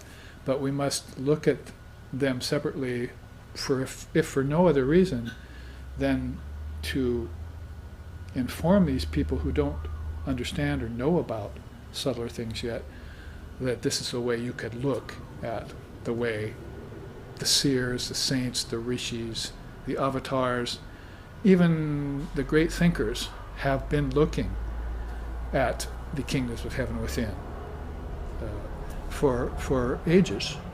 And why aren't people keeping abreast of that knowledge? They should at least keep it in mind, keep it as a possibility, if for no other thing. So here's a kind of way of looking at particles that go from gross to subtle to causal, as we were talking about in our earlier chart. From one doll to a subtler doll to a causal doll, or from the five senses to the subtle senses to the mind, to the great mind. Any way you want to look at it in the ways we've been discussing it over the last 6 weeks in this particular subject. This is a way of looking at it in terms of particles and in terms of vibration. So having said that, let's look at what the Mundaka Upanishad says. And actually, I already chanted this at the beginning of class. Agnir Murda Chakshusi Chandrasuryao Vishaha Shrotrivak Vivitasha Vedaha. How many of you in this room know that chant? So there is a chant in the Mundaka Upanishad. I hope I said that, and I didn't say Mandukya Upanishad, because that's the famous Gaudapada. But anyway, Mundaka Upanishad is one of the great Upanishads commented on by Adi Shankaracharya, and that quote is, "Verily, that one indivisible consciousness is the indwelling essence in all beings." Starts out with the non-dual, then goes to the qualified non-dual. Fire is its head, sun and moon its two eyes, and the unstruck sound of Om is its ears. The revelation of Scripture is its cosmic mind. The many-tiered universe of names and forms from gross to subtle is its heart, and its arms and legs are the 4 to 8 directions. Truth is its voice, wind is its breath, and from its feet the verdant earth has originated. Beautiful quote, whether you say it in Sanskrit or whether you want to put it in English. Talking about this really here. See, this entry here is Virat Rupa, Vishva Rupa, and Svarupa. Here's again kind of like an illustration of the three worlds. Now we looked at it in terms of space, right? But this is in terms of form. Rupa means form. So you're looking at the machinations of Maya, or the projections of the mind, however you want to put that, and you're taking it and you're giving it a turn towards deification. Let's call this earth the body of God. Let's not call it just nature or insentient nature or the world of matter and materialism. Let's actually look at all of this as the body of God, the Virat Rupa. God is the manifest universe. As Sri Ramakrishna used to say, only it was more of a Vasishtha Advaita teaching, he would say, when I go into meditation, I see that God has become all this. well, God cannot become an object. So you have to take that saying of Ramakrishna at the qualified level where he meant it. There's nobody more versed in non-duality that we know of recently than Sri Ramakrishna, who went into all kinds of samadhis all the time. They're on record. Even the pundits were surprised at the different kind of samadhis he had when he was living. So we can't therefore very well accuse him of mixing the levels of philosophy unwisely. So we're going to have to say that when he said, well, I see that God has become all this, he's talking about the qualified non-dual position you take. So you could use that idea of Virat Rupa in that regard. Let's just look at the universe as God. After all, they say all is Brahman, and that is a non-dual statement. Sarvam Kalvidam Brahma is one of the famous sayings in India. All of this is Brahman. So all of this means I'm not going to mistake the form, Rupa, for the formless, but I am going to say that the formless is at the foundation of all forms. Take the formless away, none of this is possible, you see. That's like a verse right out of the Hastamaka Stotram. I could sing it for you. But the form can go away, but the formless still stays, right? So that's kind of a valid proof of the existence of God, if you want to put it that way. Take all forms away, like in deep sleep tonight, you still come back to form. So you must have gone into formless, and there must have been an essence there that was you, that didn't change, and it just came dancing back into form. But the other way around is not going to work, you see, that if you took the formless out of the equation, then according to this teaching, you see, none of this could happen. If there was no formless ocean, then no waves could form on it. So this is a way of looking from non-dual, swarupa, to qualified non-dual, to dual. So let's just take the universe and make it a manifestation of Brahman and call it God's body. It's kind of the idea. Now if you stepped up one tier, you see here all is Brahman right in the center at the heart with this nice diagram with the 4 arrows. You know, his arms and legs are the 4 directions. So he's everywhere. And there you see, he is not even a he, by the way. It's an it, or better said, a that. Tat tamasi. You indicate it. You can't find any place to point at it. See, they say you shouldn't place your feet towards the altar, because that's disrespectful. Bottoms of your feet toward the shrine, right? I see people meditating and their legs get tired, so they stretch their feet out toward the divine image, and I say you can't do that. Put your feet that direction. But you can't say that about the formless Brahman. Show me the place where the formless Brahman doesn't exist, and I'll point my feet in that direction. You see, so it's not to insult it. So it's not a he or she, or even an it. It's a that, and that thou art. Tatvamasi, that thou art. One of the great non-dual sayings again. So when you get to that level of all-pervasiveness, then you're beginning to see the Vishvarupa. God is the cosmic person. Here's the universe. God is the universe. But here's God as the cosmic person. Notice these little dots here, which I just superimposed the chakra system of Kundalini Yoga over it. When you're at the level of Vishvarupa, you're talking about the first 3 chakras. Muladhara, Swadhisthana, and Manipura. But when you get to the God as the cosmic person, you've arrived at the heart, Anahata, and also the Vishuddha, the throat. There you have higher levels of understanding, and you're beginning to see God as the cosmic person. That would be here. See, Mahat, right? Your mind would have arrived at a very effective level of dissolving everything that was before it. None of this is plaguing you anymore, like it's not in deep sleep. Nothing plagues you in deep sleep. It only plagues you when you come back to dream and waking. Because why? You've taken on form, rupa. But here you're beginning to see form go away, and it feels very blissful, thank you very much. I didn't know that form could go away. I thought when form went away, there was death. Now I'm finding out that form can go away, and there is no death. The first real clue, you see, to your birthless, deathless nature, which is going to be beyond Vishvarupa, it's going to be the Swarupa, the formless essence. Nice teaching, yes, that is one of the aspects of this chart. I haven't really gotten to the particle and vibration, but this is one of the things I wanted to put as an addendum to this, and along with the chakras. Of course, when you get to formless essence, you're beginning to open up your third eye, Agya chakra, and maybe visit the peripheries, the regions of the Sahasrara, 1,000-petaled lotus. Nicely named, both poetically and metaphysically, spiritually speaking. So having, before we leave the middle of this chart, see these three bodies? This image really lent itself well to this chart when I found it, I think 3 Christmases ago, when on the Christmas day I composed this chart. I was snowed in Portland, Oregon. And what better thing to do than to go inside and see. Couldn't go outside, even if you wanted to. So you went inside and you thought up this for the benefit of people, for your students and so forth. So this chart lent itself very well, this kind of threefold body here, because it's the individual awareness, the collective awareness, and the cosmic projection.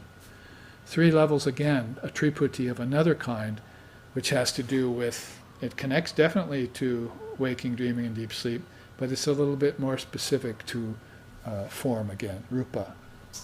It's the different levels of consciousness that take on form. So here's your threefold package. This is you see. And all of these things are within you. Kings of heaven are within you. All consciousness is within you. All objects have come out of your mind as manifestations of your projection process. So this puts together very nicely a kind of centerpiece for what's going on all around it all the time, which is vibration, or the congealing and the dissolving of particles.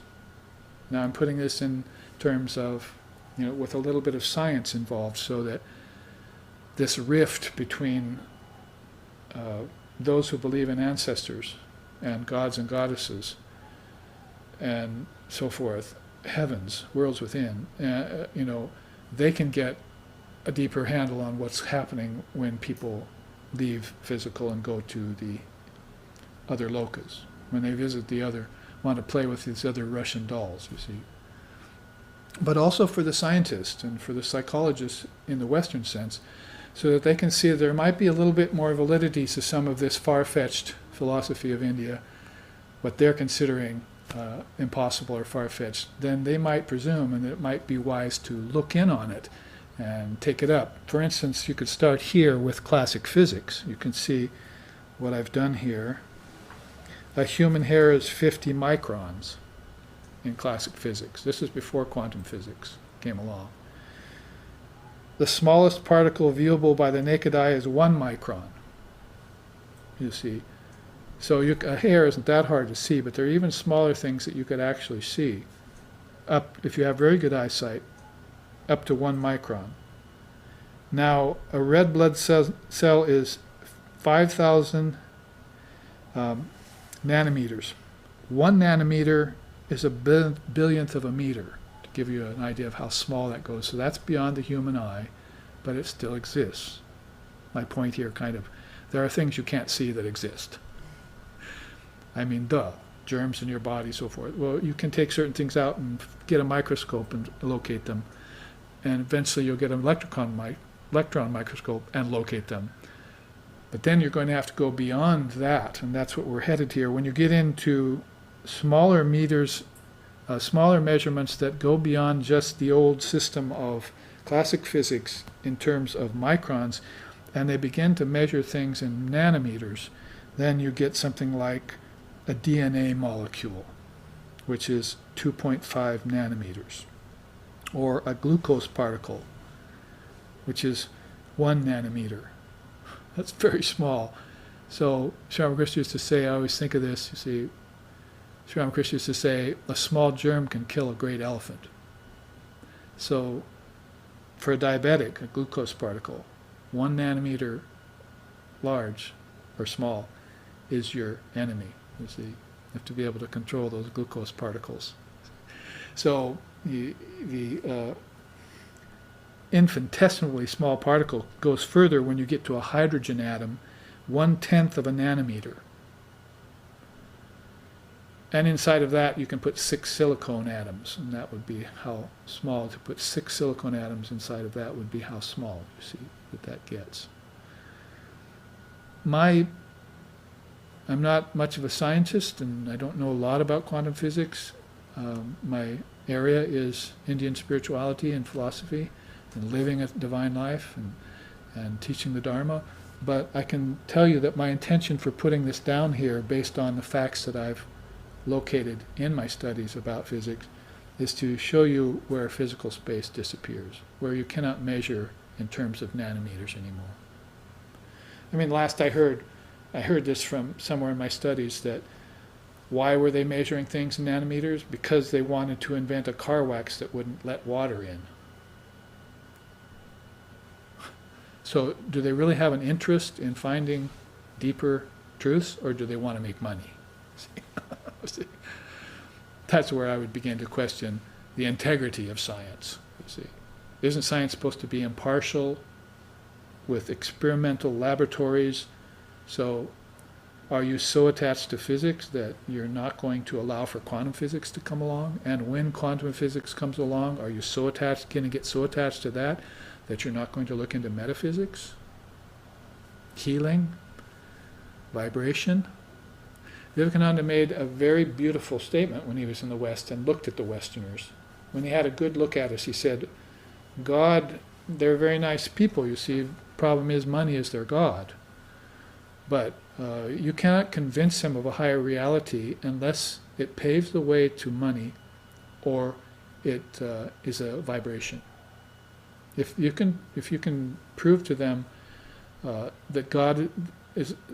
seeking God is an avenue to money, or that there is a vibration, like a healing vibration, then you might be able to swerve or convince some of their minds. That's why his saying like that made me think of this. Why don't we talk about where the individual soul meets his ancestors? Are we going to call the ancestor realm unreal? When the Chinese, the Japanese, the Hindu man, the populations all around the world have been worshiping their ancestors for a lot longer than physics has ever been. Before physics was a sparkle in the eye of Einstein, you see, the scientific thinkers of the age. These things were going on. See, so shouldn't we find out where the gross Russian doll transforms into the next subtle Russian doll, or where Earth meets heaven, or where Earth meets lower heaven? Shouldn't we leave room open for that to happen, since it's happening all the time? Ever since I started talking 3 hours ago or 2 hours ago, that thousands of souls have died and been born. Since this is going on all the time and we're not looking at it, we're considering birth and death to be real. But the seers have been telling us all along that these are projections of your mind, that you're just projecting a body and withdrawing it, i.e. like the dissolving the mind stream. And if you can do it consciously, then you know birth and death are illusions, and what they're singing in the songs about. Why their accent is there on that level of mind and its projections. I just chanted at the beginning of the class, what should the yogi do when he's endowed with a mind and its projections? We know what the worldly person does with it. See? They'll march off to war, or try and get the resources of other countries, or become a fool, whatever. But what happens when the yogi gets a mind, takes on a mind? Right about there, you see, comes out of realization and takes on a fourfold mind complex. What should he do with that when he knows all of this is in store because of taking on a mind? He's got to make his way down to earth and take on a body. He should let all his projections rise, the quote goes on, in the Advaita Gita, and then dissolve them all like bubbles in water. Bubudas cha yata jale. Jale is water. Bubudas sounds like bubbles. So what should the yogi do when he gets a mind? Let all the projections rise and dissolve them. So it's not that the projections are evil or there's something to fear in them, only for the ignorant person. Really, that's why he has fear.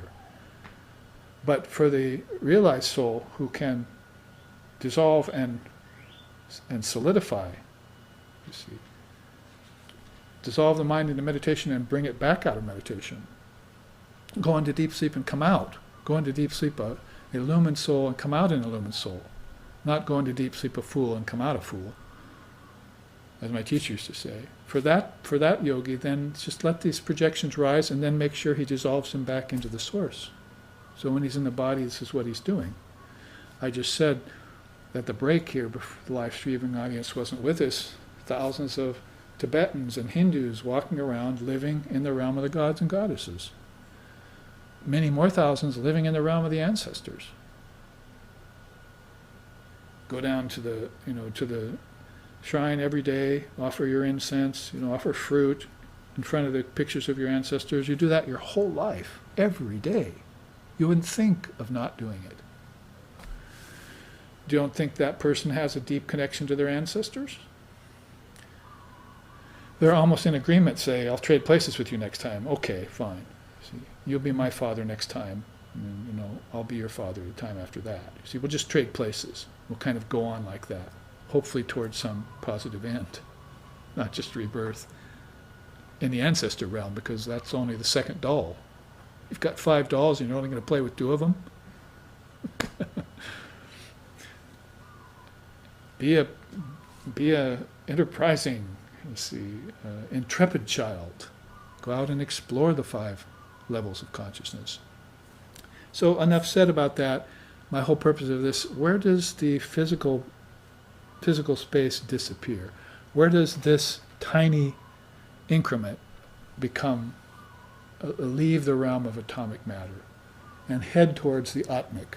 Beautiful, nice, you see, two bookends. Atomic, Atmic. It works perfect. Mm-hmm. And so that is really your anamatra, particles of matter here. Well, make a transition, follow these arrows up. I should be looking here, and you following that on the chart, to the realm of the celestials, ancestors, and elementals. If you want to look at the elementals, they're here. Pretas, lost spirits, elementals, nagas.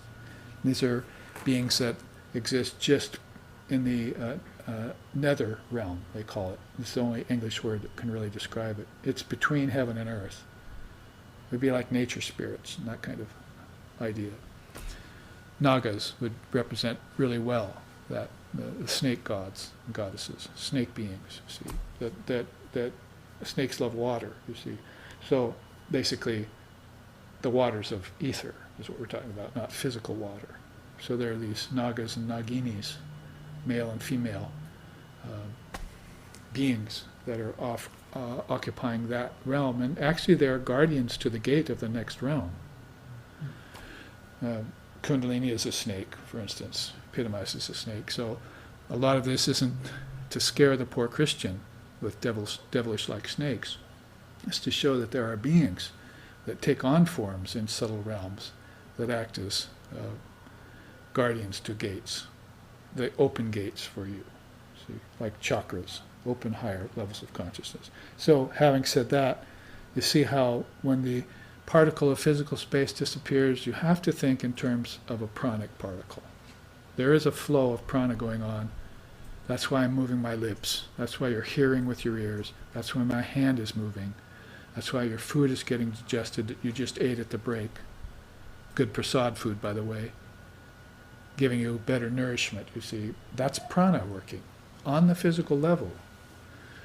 But prana also works on the level of the ancestors, see, because they're not eating food.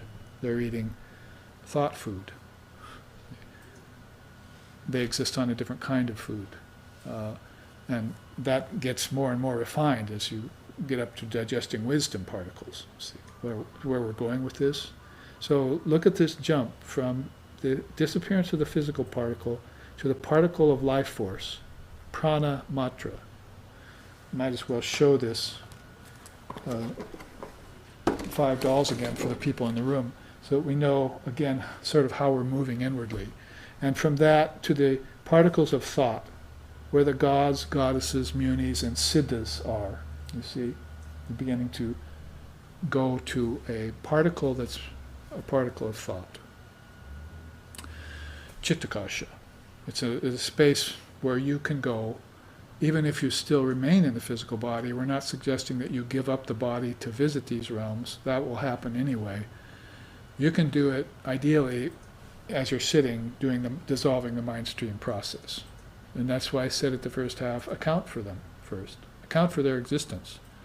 If you say, oh, you don't exist, these beings are going to disappear on you. You know how Holy Mother put it. When a worldly person walks in the temple, the presence in the image goes away and hides. Yeah? And when a devotee comes in, the presence tends to come back to the image. See?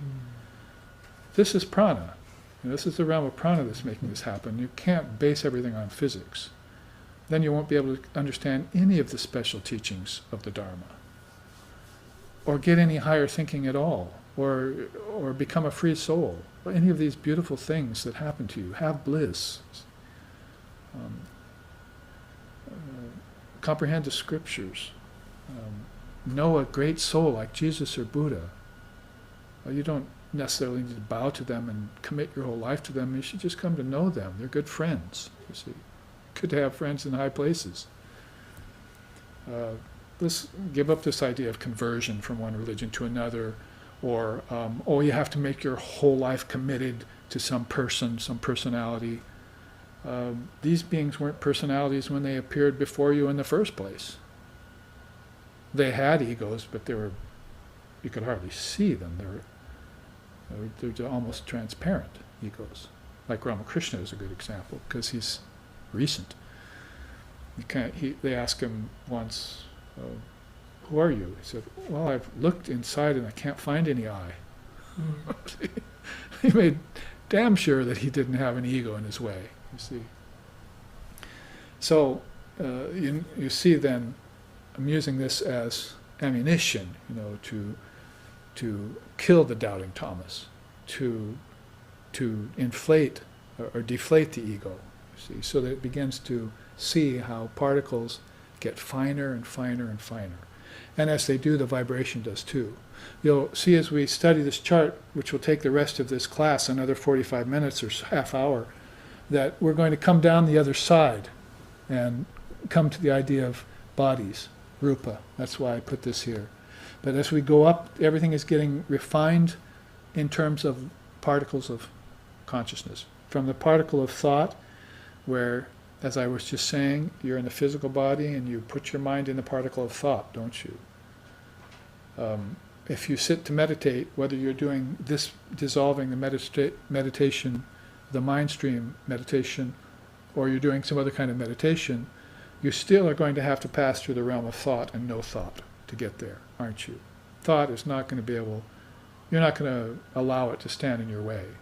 Thought is not a very good meditation, especially base thought. Vibration. Yoga chitta vritti nirodha, Father of Yoga says. You get into union with God by destroying the chitta vrittis, by quelling the waves of the mind, not by keeping them going. Vibrations, see, that's why vibration works into particles, not just on the physical level. So as you go inside, you're not going to be able to allow your mind to vibrate if you want to get into meditation. So you quell the vibrations. Whether you do that by dissolving the mind stream, or whether you do it by waiting, like in Buddhist thought, watching the mind until the clouds go away and the sun comes out, they say, the internal sun comes out. Whatever it takes, thought has to leave the quotient. And so therefore, particles of intelligence are going to come to a halt. Cease and be still, O mind. It's one of the songs in India. Cease and be still. And you'll be very surprised how stunned, how pleased, how blissful you are when you reach that state. You just feel like you're on top of the world. Why take, an excursion up Everest at the risk of your life, when you can go to the Everest of all the highest mountain of all spiritual teachings, right inside your own mind. They don't call it Jnanam for nothing. And Jnanam is going to turn to Vijnanam. That's after you get this profound realization, then Vijnanam will happen. Again, it's a very special kind of wisdom that comes after you've had samadhi. So this Vijnana will visit you. So up you go, you see, and as the particle gets finer and finer and the vibration gets less and less, then Laya Matra, matra means particle, Laya means dissolution. Srishti, Sthiti, Laya. And sometimes they sing that in songs. You see, Srishti is creation or projection, Sthiti is sustenance, and Laya is dissolution. So Laya is that word they use in the cosmic process. So the dissolution of all particles, that's why you find these formless forms there. The Trinity, Brahma, Vishnu, Shiva, all those beings that we talked about here, where this third Russian doll is beginning to want to get inside of the fourth Russian doll and find its home. Return to the source. And there you'll find the dissolution of particles. And then finally, homogeneous awareness. So I've taken you up the right-hand side of this chart to Turiya. The avatars, the Videhamuktis, the Nityasiddhas, they would occupy this level of formlessness. Why? Because they can, and others can't. Sri Ramakrishna used to say, a bird can soar very high in the sky, but it has to come to rest on a branch every once in a while. So these are beings who go into high samadhis and they'll come down every once in a while and take on a form, and they'll go back into high samadhi. So those are rare souls. Sri Ramakrishna also said, some of my students, some of my direct disciples are Ishvara Kotis. They've been with me for many lifetimes when I've taken my incarnations as Ram, as Krishna, and so forth. So they have an ability to dissolve the mind and call it back. That's very difficult to do. You think, well, I can go into meditation, maybe I can have a formless experience. That's hard enough. But when you get into an authentic and elongated period of formlessness, you're not going to want to come back. You want to stay there. And basically, it's then going to be very hard to reassume your body. It's not so hard to resume your body out of deep sleep. Because, why? Because you're ignorant of your true nature. You just let the forces of karma and the winds of karma and the power of samskaras just take you hither and thither and yon. You see, in and out of the three worlds, up and down the amber stairs of birth and death you go, you see, at the behest of some other power than yourself. But these other souls are like those birds that can high in the sky. When I found out about the koa-e-ula bird in Hawaii, there's this bird that on the Nepali coast where I was on Kauai, it just always stays in the air, flying. You can watch it all day and it never nests. See? So it doesn't build a nest on Earth, but every once in a while you'll come to know about it. How does it, have its offspring? It nests in the cliffs. It usually flies the cliffs, you see, and never rests, but every once in a while it nests in the cliffs. And so it nests at a very high level, so that would be a very nice description for one of these souls. Giving you a little bit of a description using metaphors of souls that are immeasurably illumined. We can't even fathom how illumined they are, how well they know these cosmic principles on every level. Past masters, you see. So if you tuned into my class on the Avatar, a whole series that's now on the YouTubes, then you'll begin to have a little bit of affinity with the Avatar, with these great souls, and you'll begin to know a little bit deeper who they are and what they can accomplish. And then you'll worship them. See, you'll get to the Father through the Son via them. Because they're very subtle forms, as you can see already. They're already occupying Turiya. And if they come down, if they want to nest at all, you see, they're going to nest in the cliffs, which is right there. They come down into formless form. and then go back usually.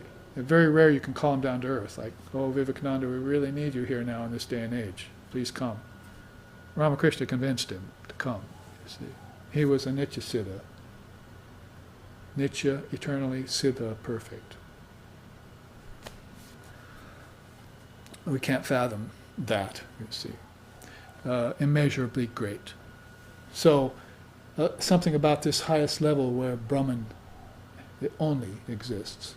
So, a nice trip through these 5 levels of particle and how they, as one disappears, the next appears, you see. One into the other, like that, like 5 Russian dolls. Across the top, you're just talking about the same word for everything. Brahman here, Swarupa, formless essence here, absolute reality there. How does it happen that a soul can take back the mind from formlessness, can take on a body from Turiya? How does that happen? The congealing of particles. Here's the absence of all particles and form. And then if you come down the other side of the chart, you see it takes on a causal body. What does it say there? Particles of formless intelligence held in abeyance and potential. Remember, I just gave you a metaphor in the first half of walking through a thick forest on a bed of seeds after the seeds have fallen. See, a bed of seeds, thick, maybe inches thick. They're all seeds, all cones. You see, all these, whatever the kind of tree it is, it's shed all its seeds, and you're walking along on billions of them, you see. Sort of like that, then, you're talking about this causal body, this causal realm, this 4th doll, you see, where everything is stored, like in an ancient chest of drawers that only the Divine Mother knows how to open and manifest and utilize. And her sons and daughters, these great souls, do that too. They do it consciously. Now, many people, when they pass away, they'll go into their ancestor realm, so they've gone from the physical particle to the prana particle, earth to heaven, and then they just fall back to earth again. This is all they know, if they even know this. Their ancestors in heaven. Many souls don't know anything but the anamatra, the particle of food. Here, everything depends on food. Nobody can get away from that. You sustain your body by food. Even the yogi must do that. Although they find ways of doing it that don't wear out the organs, that keep the body in good shape for realization and teaching of others and so forth. Nonetheless, food is the foundation of everything here. Ana, matra, particle of food. Or physical particle if you want. You could correlate it to the atomic particle and the subatomic particle, the proton, the neutron. These are particles of matter. So the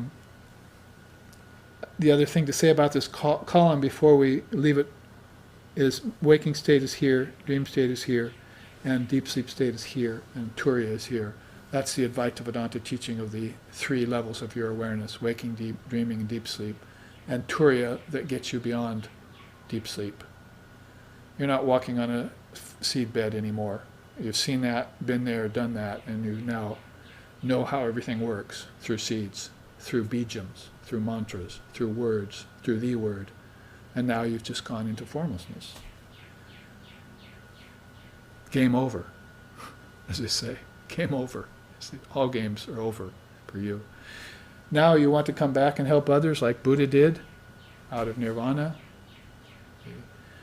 His teachings weren't all that great before nirvana. He took Sankhya teachers, 2 Sankhya teachers. He took other teachers. He became an ascetic in the forest and dressed himself in bark and lived on boiled tree roots and so forth. This wasn't doing it for him.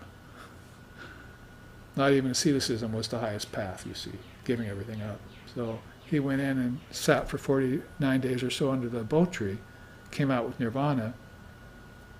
Now, his teachings before weren't that great, but his teachings after were inaudible. He wouldn't talk, you see. So how do we get a person like that to come back to earth, to come back down to the particle where we can understand him, you see? We go there and we say, oh, please, we plead, please tell us what you realized in nirvana? We want to know, really. See, we're very impressed out here. So he finally broke his silence, and then his teachings, which are Buddhism now. Look what Buddhism has done in a short time. I'm not talking about Indian Buddhism and Hinayana and so forth, how it spread through all these countries, and how 32 generations later it winds up as Zen in Japan. That's a pretty profound darshana, isn't it? Yeah, so all out of vibration, words. See? All out of going into nirvana by dissolving levels of particle so that he could become a seer and come out of that seerhood and transmit the teachings to us. Dharma scarcely had a better representative than Lord Buddha. They borrowed the words from Sanskrit, almost co-opted it, you see, and ran away with it. Dharma now is here, it's Buddhist, right? Buddha was just a Hindu man, if you want to put it very simply and grossly, born there in Kapilavastu, which was Kapila's birthplace. He was the father of Sankhya Yoga, centuries before Buddha appeared. Born in Kapila's own birthplace. Let's start to make the connections here. You see, the father of the 24 cosmic principle, and then the father of Buddhism with all the Dharma, you see. And then Zen Buddhism, just recently, really, come to the West. Recently. That is, it was in Japan for a few generations, but we can look back to a few Roshis that just arrived on the scenes when Vivekananda came to the Parliament of Religion. They were the ones to bring Zen to America. That's late 1800s. And then Mayazumi Roshi and other Roshis, in LA and New York, began to teach it. And so it's very, very new in America, Zen Buddhism. But it has its history way, way back. All the way back to 550 years before Christ. Before Christ. So getting into that, always inspiring way of saying that we wanted Buddha to come out of highest samadhi. We wanted Ramakrishna to come out of nirvikalpa samadhi. Buddha to come out of nirvana. Father of yoga to come out of the sampragyata samadhi. Gaudapada to come out of turiya. Then we had to appeal, propitiate them, appeal to them. Come out and speak. And this is how they came out. So first, particles of formless intelligence held in abeyance and potential. They came down through the deep sleep state, if you want to say that. And they saw all seeds were in them. The kings of heaven are within me. I'm taking a sojourn in my own consciousness. See? This dream is conscious. This dream is lucid. This isn't an ignorant dream I'm having. I'm bringing Dharma with me as I come, too. So they come out of that and congeal. This is the beginning of the congealing process, which is the opposite of dissolving process. See, they come out of the ocean of conscious awareness and they have to encounter the word. That has two petals, one inward, one outward. They came in through Om, they're going to come out through Om. It's a nice teaching, you see. They have to encounter Om like a waterfall of souls going in and out of consciousness, form and form, formlessness, you see. Waterfall of souls. Kaivalya Pragbara, Kapila called it back in his time. A stream of souls going into formlessness and coming back out through the word. And then they're going to have to encounter the Brahma, Vishnu, and Shiva of their age and meet up with them. See, that should be easy because they usually use them to form a body. It's called an avatar. They become an avatar, as it were. And then they work their way down back into the solidification process, you see. So the opposite of dissolution. So we did it particle-wise, now we're going to do it body-wise. You took on a causal body, now you're going to take on a subtle body. And that says, particles of conceptual thought projected as multiple expressions. Particles of conceptual thought projected as multiple expressions. So from the seeds that were here, they start to use some of them. And notice the conceptual thought part of that. See, everything, all thoughts become, all matter, objects are just thoughts concretized, Holy Mother said in the 1900s. All thoughts, all objects are just thought concretized. They're ideas made manifest. So from the word first, then to the object, not the other way around, unless you're having to dissolve everything back inside of you consciously. So that's the subtle body you're in. It would be the combination of those other two Russian dolls we were talking about, you see, the second and the third. Then you come to the astral body. Particles of desire-based thought caught in dream states and fantasizing. So now these dream states, the dream state itself becomes evident, and your consciousness is coming down and beginning to take on. It took the seeds from a formless, it manifested them as conceptual thought, and then it began to prepare them in a way that it can become solidified.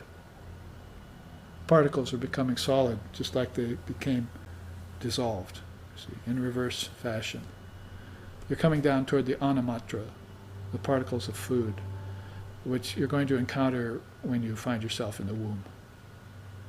And then you're put to the mother's breast. Food is going to be the first consideration. You're even getting food inside through the umbilical cord and so forth. See, so food is a major concession, necessity as soon as you're in the womb. The fetus starts to form. So that's going to be with you. Anamatra is going to be with you the whole time. It's going to be the way that you subsist physically. And how sharp you're going to be able to use the body-mind nexus is going to depend on the quality of food you take, or lack thereof. So congealing, dissolving particles and then congealing bodies, with this in the middle, you can see how the great rishis of India would think of this as a great manifestation of the three bodies of consciousness, the three forms it takes on, and using the very important concepts of vibration and particle theory. You can see how that could be very intriguing to contemplate. There are even songs that talk about it. Ma tvam hitara, amar ma tvam hitara, triguna dara parat para, ma tvam hitara, Johnny Golden Dayamai to me, Johnny O Golden Dayamai to me, Durga Mete Duga Hara Matvam Vitara, Amar Matvam Vitara, Triguna Dara Parat Para Matvam Vitara. Beautiful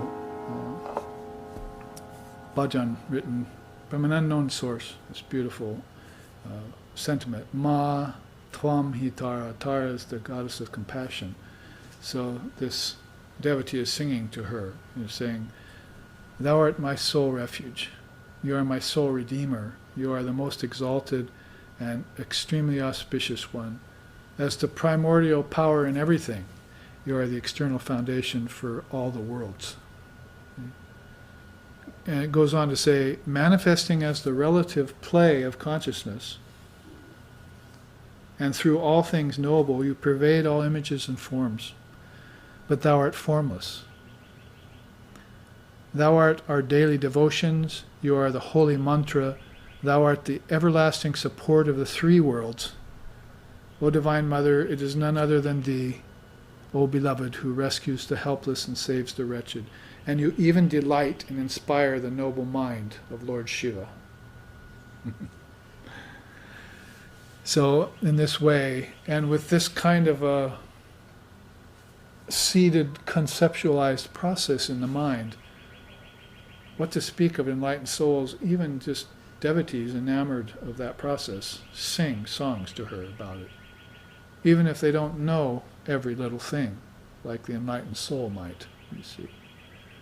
They just become so stunned and overwhelmed by catching a glimpse of that inner beauty and the dynamic workings from food to prana to thought, all the way into the formless air level and back again, that all they can do is sit and write a song like this and express that as their offering. So that is my offering to the Divine Mother.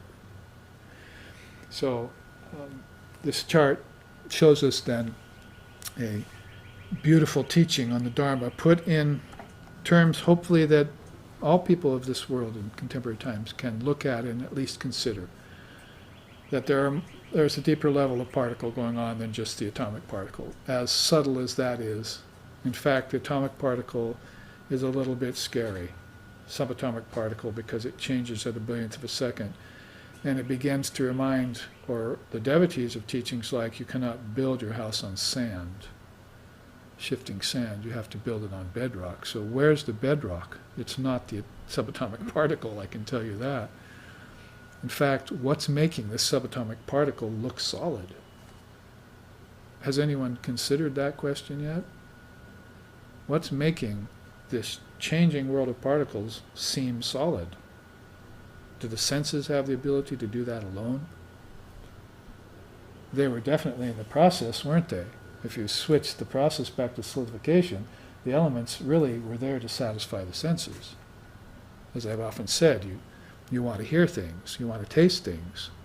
That's your senses wanting something, you see. But I told you earlier in the class, desire is not in your senses. Your senses don't have brains. Desires are in the subtle mind. You see, they're in this other level of particle. Prana can't even have desire. It just flows. See? That's why you want to master its flow. Get a hold of the pranic particle and master its flow. So I ask you then, you see, has anyone asked that question? What is solidifying this vibrating universe of particles? Could it be you? Mm-hmm. Could it be your senses connected to the tanmatras, connected to the pranas, connected to the mind, and that connected into the cosmic mind? And if so, shouldn't I find out about those principles, those tattvas, study them, memorize them, and begin to explore them in my deepest contemplations? Should I spend my time doing that? Because Lord Buddha did all his life until his 49 days under the Bo tree. Christ did too until his time in the wilderness. Moses did in his time in the wilderness. Muhammad went up on the mountain and did it. See, after study. Great souls have done it in the face of all of humanity looking on. And have therefore showed us the way and paved the way. One more quote here as we reach the end, and that's this nice quote by the Paramahamsa Sri Ramakrishna. He says, like a lump of sugar dissolving into a cup of tea, the entire world of name and form and all objects merge into Brahman.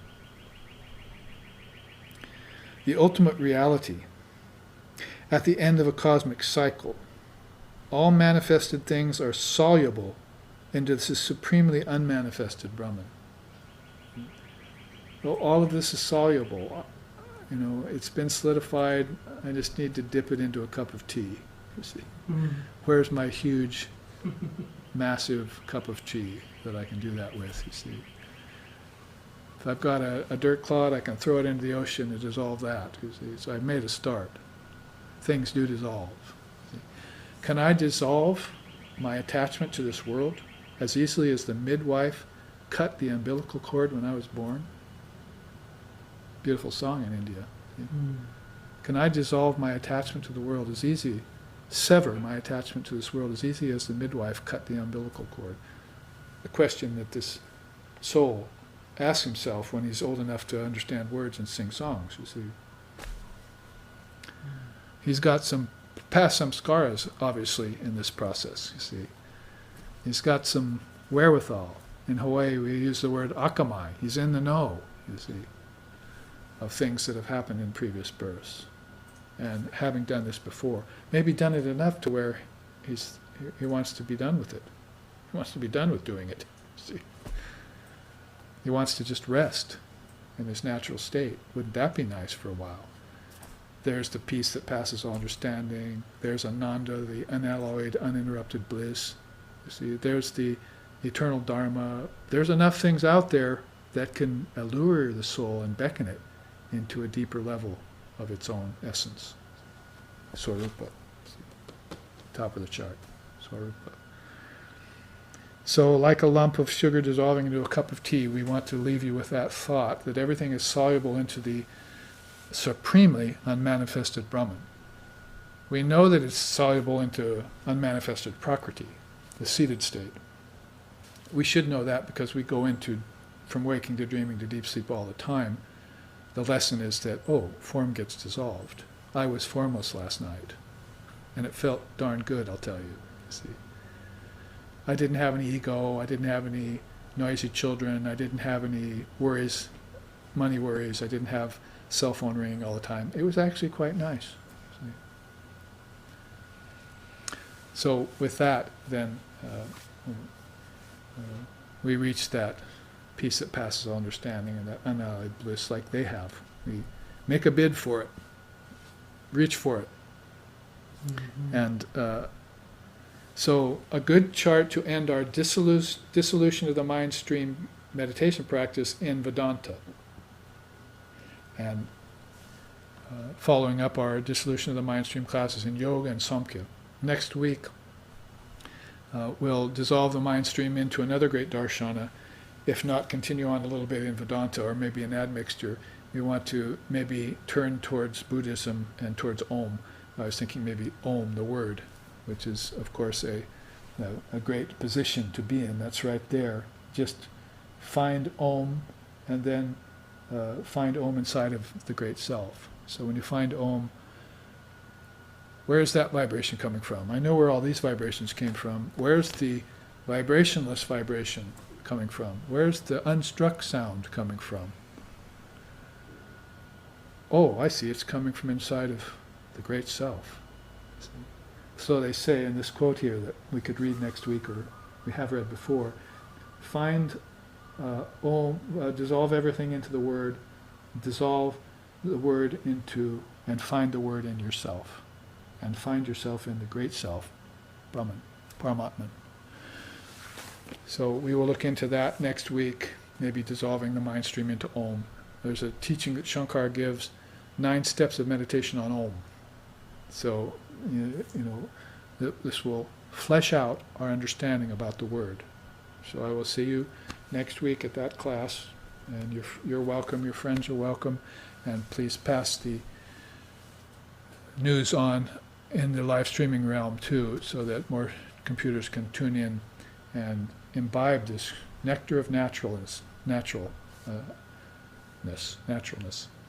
and it's called Amrit, the nectar of truth, or the nectar of non-dual truth. So we will then see you next week. Remember, not for satsang, because there's no Sunday morning satsang next week, but there is the Sunday afternoon class, 2:30 to 5:30 as usual. So here we will end with a chant. Om Bhadram Karnabhihi Srinuyama Devaha Bhadram Pasyema Akshabirya Jatraha Stirai Rangaish Tushtavam Sastanavir Vishema Devahitam Yadayuhu. May we see with these eyes what is good and spiritual, hear with these ears what is noble and uplifting, and may we, while worshipping the Lord and Mother with healthy minds and bodies, live a life which is beneficial to ourselves and to all other beings. Om, peace, peace, peace. May peace be unto us, and may peace be unto all. Om, Hari Om, Hari Om, Hari Om, Tat Sat.